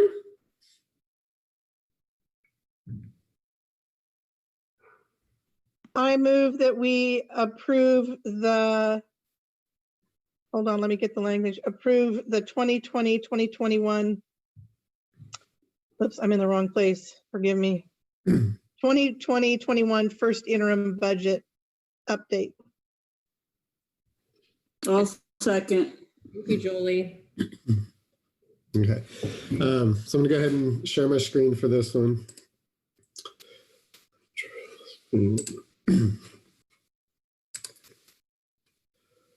All right. You guys all comfortable with that? Can everybody see? Okay. So I'm putting this together. I realized we're kind of in a little bit of a unique spot because we've had so many budget conversations since the 45-day revise. So there's going to be some adjustments that were made. Remember, the 45-day revise was given in August. And so some of these adjustments that are made from that timeline. What I hope avoids confusion is, like I said, we've had so many conversations about the budget since August. We've actually talked about a lot of the changes, primarily around the learning loss funds. On paper, it's going to look like a big adjustment, but in our conversations through the town halls, we've factored in the adjustments. And once I get to the ending fund balance, you'll see that number there has been the same number that we've been talking about for the last couple months. But, oops, sorry, back here. So for those that are new, or for those that don't know the goal or the purpose of the first interim budget, it reflects the financial activity through October 31st of this year. So essentially the first quarter of the school year. Within this report, the board has three options. The board must certify if the district will meet their financial obligations for the current and the two subsequent years. So that would be the 21-22 school year and the 22-23 school year. So if we will do that, then we would have a positive certification. The board may certify that we may not meet the financial obligations for the current and the two subsequent fiscal years. That just means, again, kind of like might, there's some potential that you might not be able to meet those obligations. That would be a qualified certification, or a negative certification means that the district will not meet the financial obligations for the current year and the subsequent fiscal year. That should just be 1 year, not two. So it's either this year or next year. Based on the information that we've talked about over the last couple months, I think we all knew this was coming. The staff does recommend a qualified first interim budget based on the potential or the possibility of not being able to meet our financial obligations in the two out years. So we've talked before about 22-23 being the budget issue. That's the one where we are really looking to make the reductions so that we can avoid that. And we'll hopefully get better news in January regarding the state budget. But as it stands now, the deferrals remain in place for the next 2 years. And with those in place, there is the potential of running into negative cash in the 2021-2022 school year. So based on that information, I believe a qualified certification would be the recommendation. One thing that I want to kind of go before I get into the numbers is what was I looking at, or how did we come up with the numbers? From a revenue standpoint, the newly proposed tax measures are not included in this. So we all know that those will be coming around the corner in March, but that revenue is not added in. From the state level, these projections are made with a 0% cost of living adjustment. That's what the COLA is. So that's been the recommendation from all the agencies at each of the level. It's not a decrease, but definitely not an increase as well. Step and column increases. This is our salaries. This is how teachers move in salary. This is how our classified staff moves in salary. They're on certain steps. The percentages on average that we increase those at for certificated, that's our teaching staff primarily, is at about 1.5%, and classified is increased at 2%. Within these projections, there are no full-time equivalent reductions made. So we're keeping flat, again, in the projections, keeping flat staffing for the next 2 years, increasing health benefits at 4%. The books and supplies and the services and operating categories, we've talked a lot this year that they're going to be a lot higher this year because of the learning loss mitigation funds. So we have a lot more expenses in these categories that they will be reflected for this year. They're not reflected in the future years in the sense that we do not anticipate having the same level of expenses. If there is additional one-time money and it is targeted, much like the learning loss mitigation funds, then obviously we'll make the adjustments then. But the assumptions for right now is that we will return to quote unquote normal, whatever normal is in terms of spending pattern and moving that forward. I am going to talk a little bit about the services and operating budget, but we did receive our reduction in our transportation costs from reducing the annually routes last year. And so that's been an update of information, which is good for us in the long run. So really when I look back or I go back, I want to just talk about what are the things that changed from the 45-day revision. Again, this was back in August. So a lot of these changes we've discussed along the way, but per the reports, if you were just looking at the multi-year projection from August and you looked at the multi-year projection from now, these are the changes that really were significant. So, whoops, it's a little smaller than I wanted. But I did go back in and revise all the revenue sources, make sure that we had enrollment data that was correct, confirm the allocations that we got from the state in certain resources, increase the salary and benefits to match current employment. We had some hires a little later or at the beginning of the school year, but late in the budgeting process that we had to allocate for some teachers going out and some replacements coming in to take their spot. Again, this is the part where on paper, back in August, we knew what the revenue was going to look like with the learning loss mitigation funds. And so the revenue was easily added into the budget. The expenses were a little bit more difficult to add in at the time because we weren't sure exactly how it was going to be used. So those expenses have been added to both the books and supplies category and the services and operating expenses category. So the revenue was there and the expenses were added. Again, over the last couple months, we've factored these in when we talked about the numbers and we talked about consolidation and we talked about what reductions were needed. These amounts were factored in those numbers that I presented before. They're just officially making it onto the paper in this report. I did decrease services and the other operating expenses to match the transportation savings. So one of the items in last year's superintendent budget committee, one of the reductions that we came up with was reducing transportation routes serving Sebastopol or Annalee High School. We were notified last month, a couple weeks ago, that savings would be coming to us. Again, at the time that the 45-day revision was presented, that wasn't in their budget yet. It has now been placed in their budget.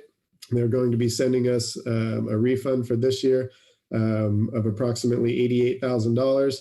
That savings has been factored in this year, next year, and the year after. So that is the ongoing, that's, example of those ongoing savings that we were looking to get. But it did finally get acknowledged. And I did go back in and reduce operational costs, for PG&E, gas, water type things, just based on our current usage through October, just kind of projecting it out. We had projected high at the beginning because we thought we were coming back to school. And so we thought maybe the PG&E would be higher because we would have to run the air more or, we would have increased costs because of the safety measures. So I adjusted that to the tune of about $90,000 for this current year. So that's just going to be a one-time adjustment. That's for the 2021 school year. Starting next year, putting the operations back to normal, the normal expectations. Again, in the multi-year projections, that transportation savings is reflected, and updated enrollment information. This was helpful to us in the 22-23 school year. We got updated information from the feeder schools that indicated a bigger 7th grade class So that's the class that will be with us in 2 years. Bigger 7th grade class than was predicted back in August. So updated enrollment numbers will help us there, because if that number is bigger, then our revenue is bigger. So in pictures, this is where the impact on ending fund balance of all these changes took effect. So in the current year, we've been talking a lot about the amount of money that we're going to have left at the end. That money remains unchanged. Again, within our conversations, we have factored in the learning loss expenses, and the number that's left at the end of 2021 remains the same. On the multi-year projections, though, the impact on the ending fund balance is going to change. If you look at August's report, it would say that we were going to increase by 1.2 million. If you look at this report, it's going to say that we're going to increase by 550. That is simply the inclusion of the expenses on the report itself. And once again, I can't stress it enough. We have included the expenses in all of our other conversations. You can see 21 and 22 remains relatively unchanged from our initial projections as far as the deficit spending goes. And the good news is in the 22-23 year, the projected deficit spending is actually less than what was projected back in August. So this is a reflection of that ongoing transportation savings. It's a reflection of being able to adjust some of the other numbers. We still have a massive deficit spending problem. We still have a very similar problem to what we had and what we've been discussing over the last couple months. But these are the changes in the two reports. So if I'm going to put those in numbers, if we just summarize the multi-year projection, you can see what the numbers look like. At the end of this year, I do believe that we will, we have a current surplus. I believe that that is projected to increase by a little bit over $500,000. If you look at the column, the 21-22 column, you can see the deficit spending down there. And then again in 22-23, the bottom right-hand corner, this is the deficit spending that we've been talking about. What does that mean for our ending fund balance? Right, this is essentially what's left in the account. So we can talk about how much it goes up and goes down, but what really matters is how much we have left. So if we look at this year and we factor in the increase, that net ending balance, that's the number we've been talking about for the last couple months, of expecting that at the end of this year, we would have roughly, a little bit over $3 million or $3 million ending fund balance. Out of that $3 million, approximately $850,000 of it is held aside as our minimum 3% reserve. That's the reserve for economic uncertainty. And much like we've discussed, it is in, I believe, the district's best interest to take that remaining money. We have a certain amount, about $750,000, that's in restricted funds. That's the balance that rolls over from year to year. That's donation accounts at the site level. That's the ending balance in our reserve restricted maintenance account. Those funds roll over and they have to stay there. That remaining money is what is going to help us get through next year. If you look at 21-22, again, you can see that we start out with that 3.2 million. We have that deficit spending or projected deficit spending of about 1.4 million. The ending balance gets to about our minimum. So if we're going to take the two numbers, the reserve for economic uncertainty, and we take the assignment, the restricted, these two total what we have to have, and then what stays in our restricted, about $1.6 million. That is really our bare bones minimum. That means the only thing that we have left is our emergency fund, right? That is it. That means that we don't have any other money other than the reserve for economic uncertainty, because this money is, like I said, sometimes it's not even district money, it's donation money that's at the site level. So this number is really important, this 1.7 million. That gets us really, really close to our minimum. And this is what we've been talking about, that 21-22, we would get through all of our surplus, all of our reserves. And if you take us into 22-23, what happens is we just have that continued deficit spending. We would actually end up with a negative net ending balance. That's after factoring in the amount that is in the restricted resources, the restricted categories. That's this $750,000 number. So if you take that 750, you take our reserve, our 3% minimum reserve, and then you get the ending funding balance back to zero, that leaves us with about $1.8 million. This number here is the minimum reductions that we are going to have to make, right? The minimum that we're going to have to make for the 22-23 school year. Again, combination of increased revenue, reductions made, whatever that combo looks like. This is why we've been having these discussions over the last couple months, and the parcel tax and the TOT. Can that change these numbers? Absolutely. We just have a difference still in this $2 million ballpark after we take into account all the other adjustments in that third year out. So our overall condition, as I just kind of summarized there, in 2021, I believe we'll meet our minimum reserve requirements without deficit spending. I think we have the double up of the parcel tax this year that's created a little bit of a cushion. I think we have a true picture now of the learning loss mitigation funds. Most of them are set to expire here at the end of the year on December 30th, unless something changes. So I think with 2021, we will be able to meet our requirements and we'll be okay. I think in 21-22, we will be able to meet the minimum reserves with deficit spending and combined with using all the other available reserves.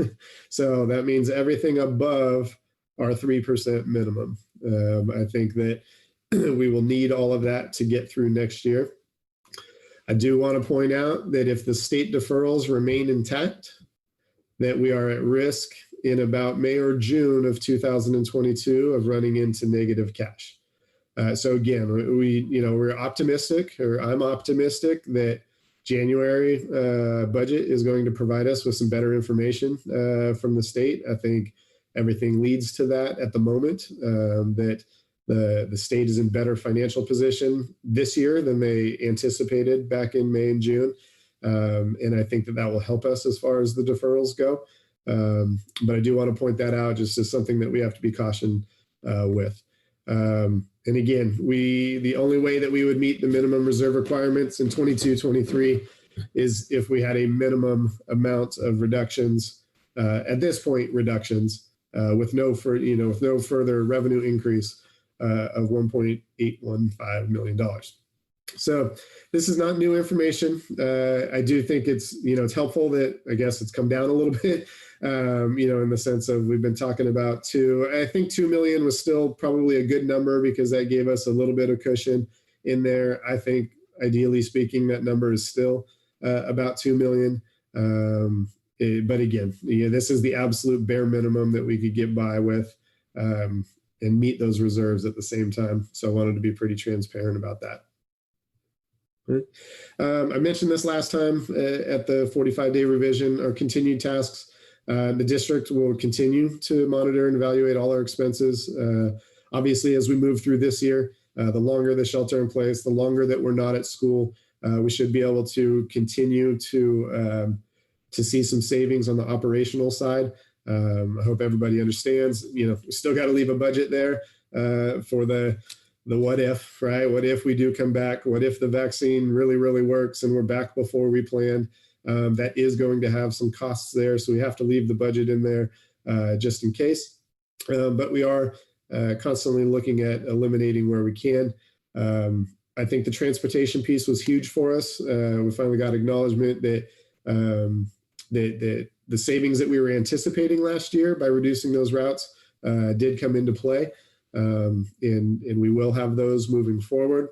We'll still continue to monitor the transportation, but again, I feel pretty confident about where we're heading We will continue. I think Laura has done a great job with special education and the services provided to those students, and doing the best we can to make sure that all the contracts we have are in line with the IEP. You know, we're doing what we need to do. They're providing the services that they need to provide, and we're looking to see where we can serve those students in the least restrictive environment.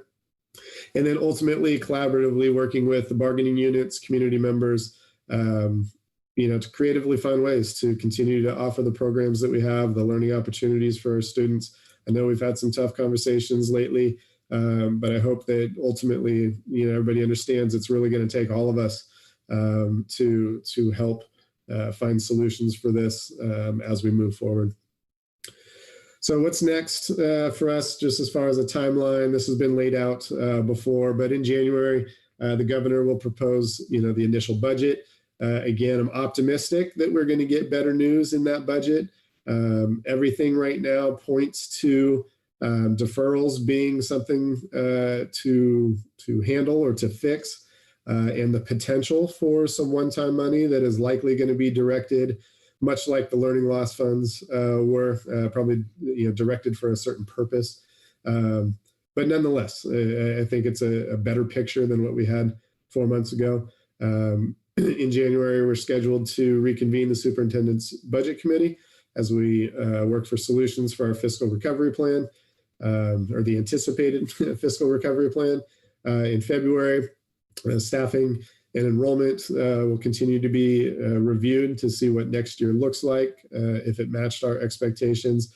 On March 2nd, that's when the TOT and the parcel tax is scheduled to have their vote.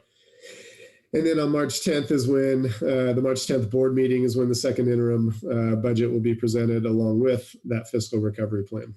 So this tight window between March 2nd and March 10th might not allow for enough time to either include or not include those potential revenues. So we're just going to have to kind of see what the vote looks like and what's the potential of being able to include them.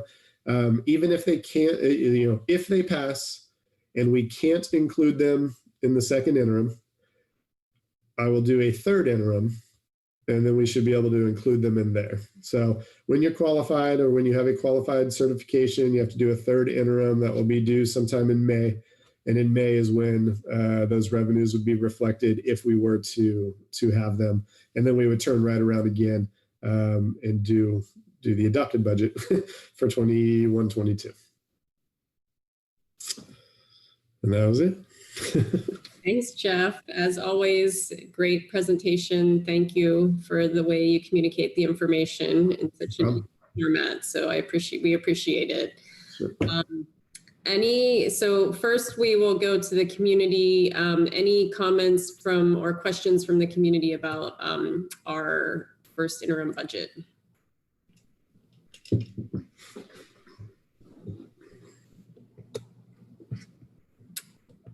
I don't think Sorry, I'm not seeing any. Yeah, I don't. Yeah.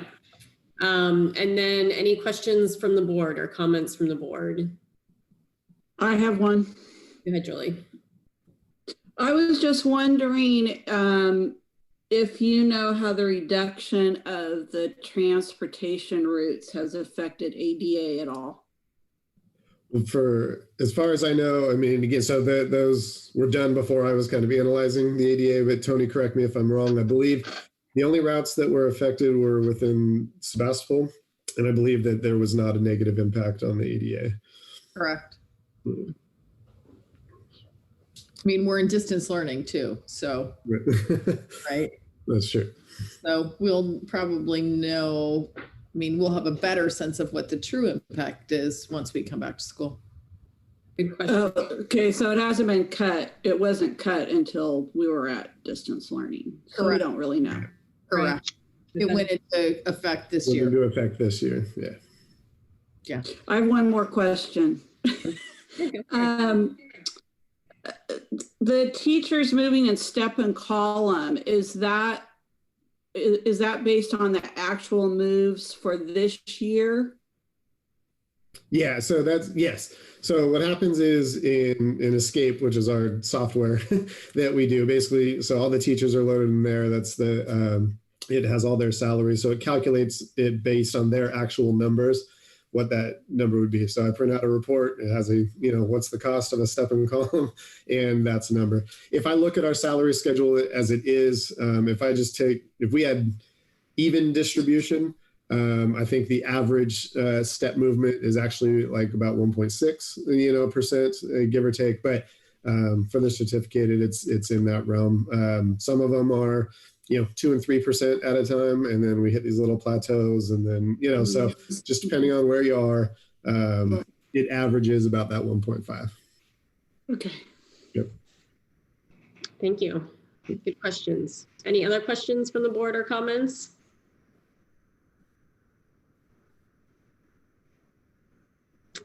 All right, well, let's go ahead and vote on this one. So Jolie. Aye. Lori. Aye. Angie. Aye. Jeannie Broom. Oh, Jeannie Fernandez. I'm sorry. You should say. Aye. Sorry, Jeannie. Now Jeannie Broom. Or me, Kelly. Aye. Now Jeannie Broom. Aye. All right. Now that is for that item. We'll move on to the consideration of approval of budget overview for parents. Kelly, you made your face red. You're all good. You'll get the hang of it.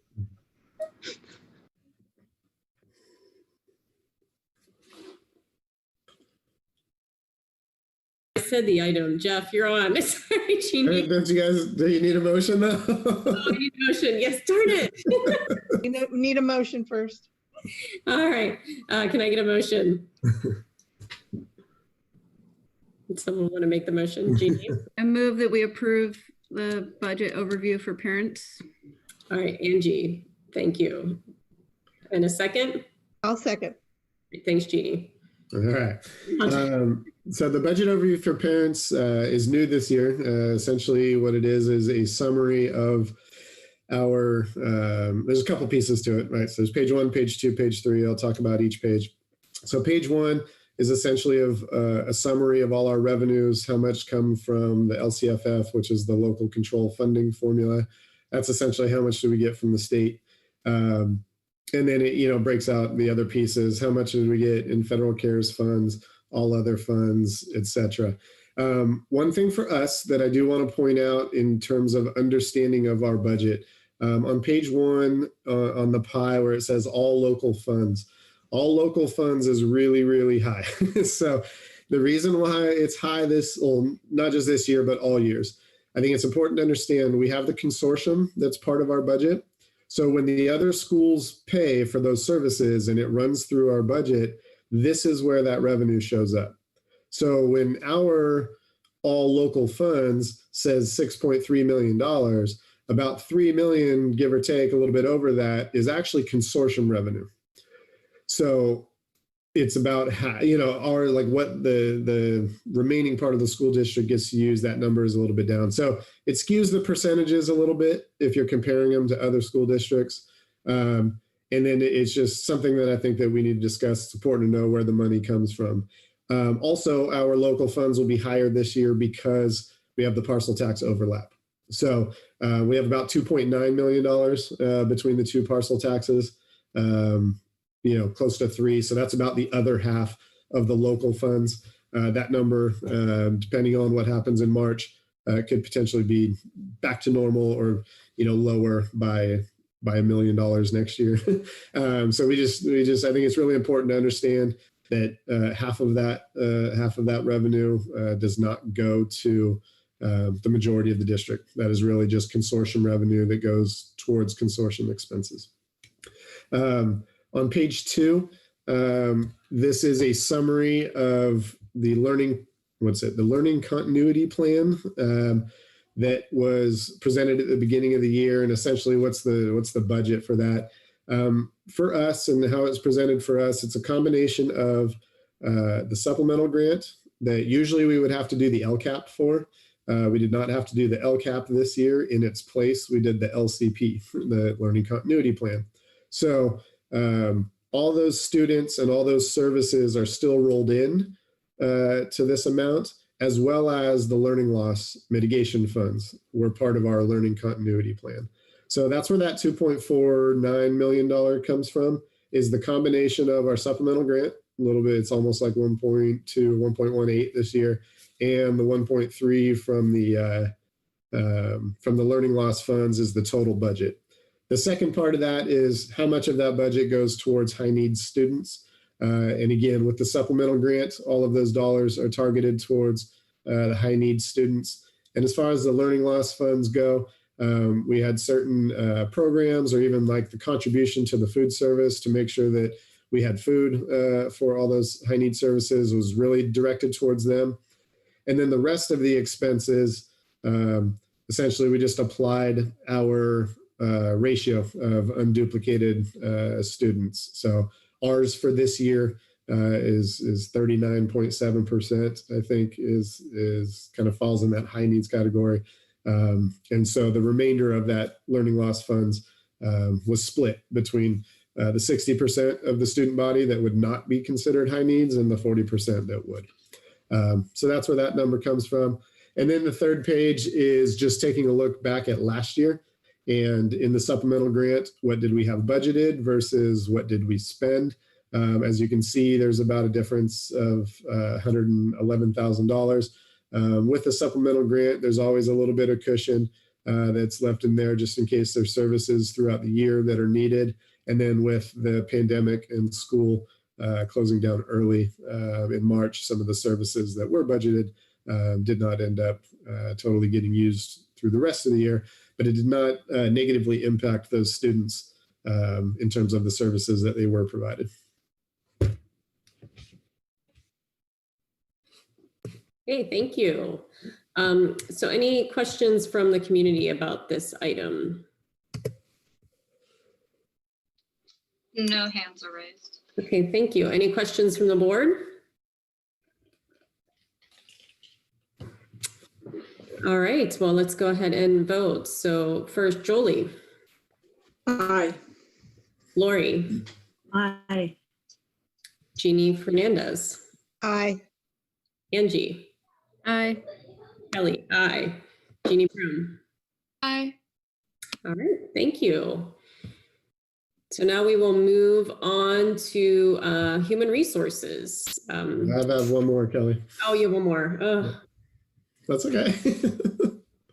Consideration of approval of submission of requests for allowance of attendance due to emergency conditions, Form J-13A. So can I get a motion on this item? So moved. Thank you, Jeannie. And a second?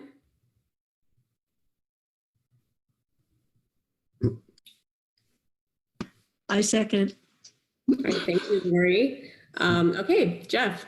All right, so as has been all too common for us over the last couple of years, we're submitting yet another waiver from emergency days.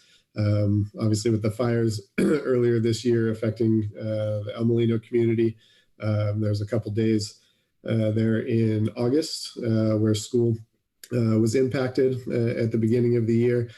So this waiver is for the third day, actually. So El Molino was out of school for 3 days. We have 2 emergency days built into the schedule already. Those are on April 5th and the 19th. And so what we're filing here, the J13, is a waiver from the state for penalty of ADA on that third day that was missed. Okay, thank you. Any questions from the community on this item? I just want to clarify. So what this means, since Annalee was not out of school on those days, it was not closed during the same time period, this would mean that our El Molino students would attend school on those 2 days when Annalee and Laguna would not. It was messed up. So there's 2 emergency days that we have built into our calendar. El Molino would need to attend during those 2 days, and Annalee and Laguna would not. Unless, of course, barring any other emergency between now and then, of course.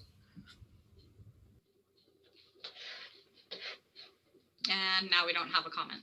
Okay, thanks, Tony. All right, any other comments? Give it a second. I just had a quick question. I'm looking at the document. It's showing board signatures. It's got Ted and Diane. Does that need to be changed or? Yeah, we'll change. Yeah. So we had Paula had put this together a while back, and so we weren't sure on which day, which board meeting, and I didn't catch that. So that's my fault. We'll adjust those. No worries. Thank you. Okay, any other questions or comments from the board? All right, well, let's go ahead and vote on this item. So Jolie. Aye. Lori. Aye. Jeannie Fernandez. Aye. Angie. Aye. Kelly, aye. And Jeannie Broom. Aye. Thank you. All right, now I'll get this right this time. So now we're going to move to human resources, and Mia, these will be your items. And so consideration of approval of monthly personnel report. And can I get a motion? So moved. Thank you, Angie. And a second? Aye. I'll second. All right, thank you, Jolie. Oh, it's getting late. This is the monthly personnel report for December. When I printed out the report just a few minutes ago, I noticed it says November, but it really is December. So I will ask Karen to upload one that has December on it, so it's correct on the website. I do want to just point out a few additions that just happened over the last couple days that some personnel. So the first one is Shannon Lahi. We just hired her as a guidance counselor at Laguna High School. She's going to be 50%. She's going to be covering Kim Finch's medical leave of absence.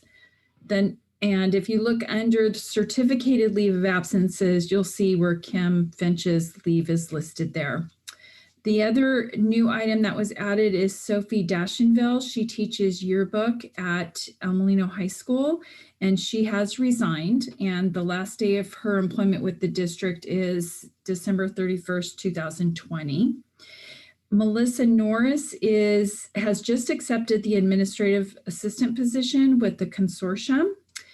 And Bridget De Leon is the account clerk for Anley High School, but she's going to increase her hours from 6 hours a day to 8 hours a day to cover the El Molino account clerk needs. And when the students come back to school, we'll have to reassess and look to see what our needs are for that position. And then the last one is Melissa Norris has resigned from her position as an account clerk at El Molino High School since she has accepted the administrative assistant position for the consortium. Does anybody have any questions? All right, thank you, Mia. Any questions from the board, from the community? All right, so now we will move forward with voting. Jolie? Aye. Lori? Aye. Jeannie Fernandez? Aye. Angie? Aye. And Kelly? Aye. All right, now we'll move on to the next item, which is consideration of approval of assignments outside of credential area. And I need a motion for that one. So moved. Thank you, Jeannie. And a second? Second. Thank you, Angie. Okay, so Joe Dempsey, if you recall from the personnel report, is increasing from a 1.0 to a 1.20 to cover Math 2 at Anley High School for somebody that's out on a leave of absence. So we are assigning her outside of her credential area. She actually has an introductory math credential, but we need to do this for the Math 2. Okay, thank you. All right, any questions on that for Mia? Any questions from the community? No. All right, we will vote. Jolie. Aye. Lori. Aye. Jeannie Fernandez. Aye. Angie. Aye. Kelly. Aye. All right, so now we will move on to facilities maintenance and technology, and Jenny. And so this is consideration of approval of resolution number 14, December 2021, declaring surplus property and authorizing the sale pursuant to administrative regulation 32703C and education code 17542. Can I get a motion for that? I move that we approve resolution number 14, December 2020, resolution declaring surplus property and authorizing the sale pursuant to administrative regulation 3273C and education code section 17542. And a second. I second it. Thank you, Lori. So this is a pretty routine item that we take to the board every now and again, declaring property that we're no longer using as surplus. This is a unique little twist because normally we're just telling you we want to throw it away. This time we actually have somebody who is interested in buying it. SCO reached out to us when they heard that we were upgrading our existing Juniper switches to Meraki switches, and has asked to purchase them. So this item before you itemizes each piece of equipment. We went out and looked at what the value of each of those was as used, and we have come to a negotiation with the Sonoma County Office of Education and the Superintendent of Schools. Steve Harrington has signed off on the sale as part of Education Code and admin regulations as presented before you. I'm happy to answer any questions. Jeannie? I'm just shocked. I don't think in the time that I've been on this school board, I've ever seen anybody want to buy anything we wanted to surplus. So I'm excited.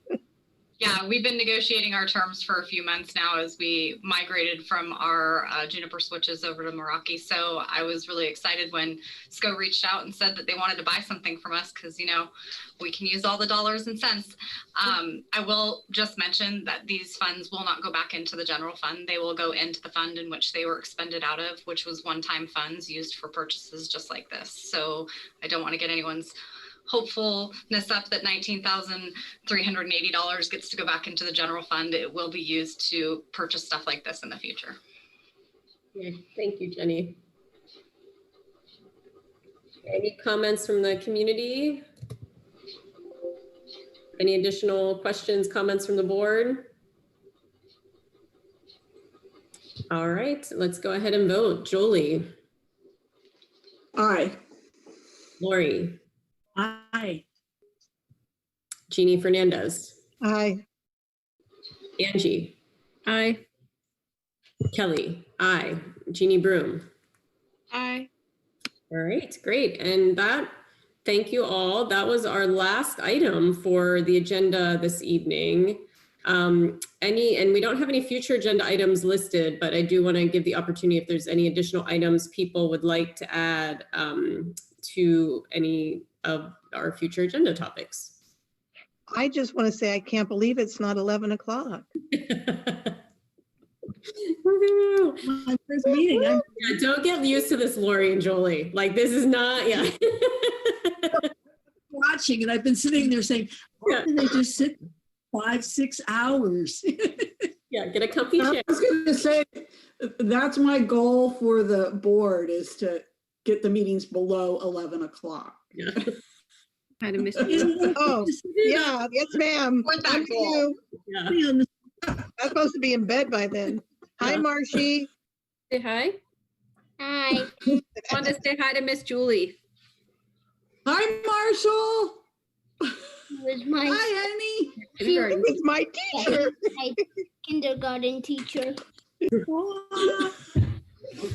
Once your kindergarten teacher, always your teacher. That's right. We've never been able to make him bashful. That was the first. All right. Well, thank you all for coming to the meeting this evening, and we will see you next time in January. Thank you, everybody. Happy holidays. And thank you, Jeff, for a great report. I really appreciated that. Yeah. And again, welcome, Julie and Lori, and congratulations, Kelly. I Yeah. look forward to continue working with you. All right. Thank you all. Thank you. Good night. Bye, guys. Bye.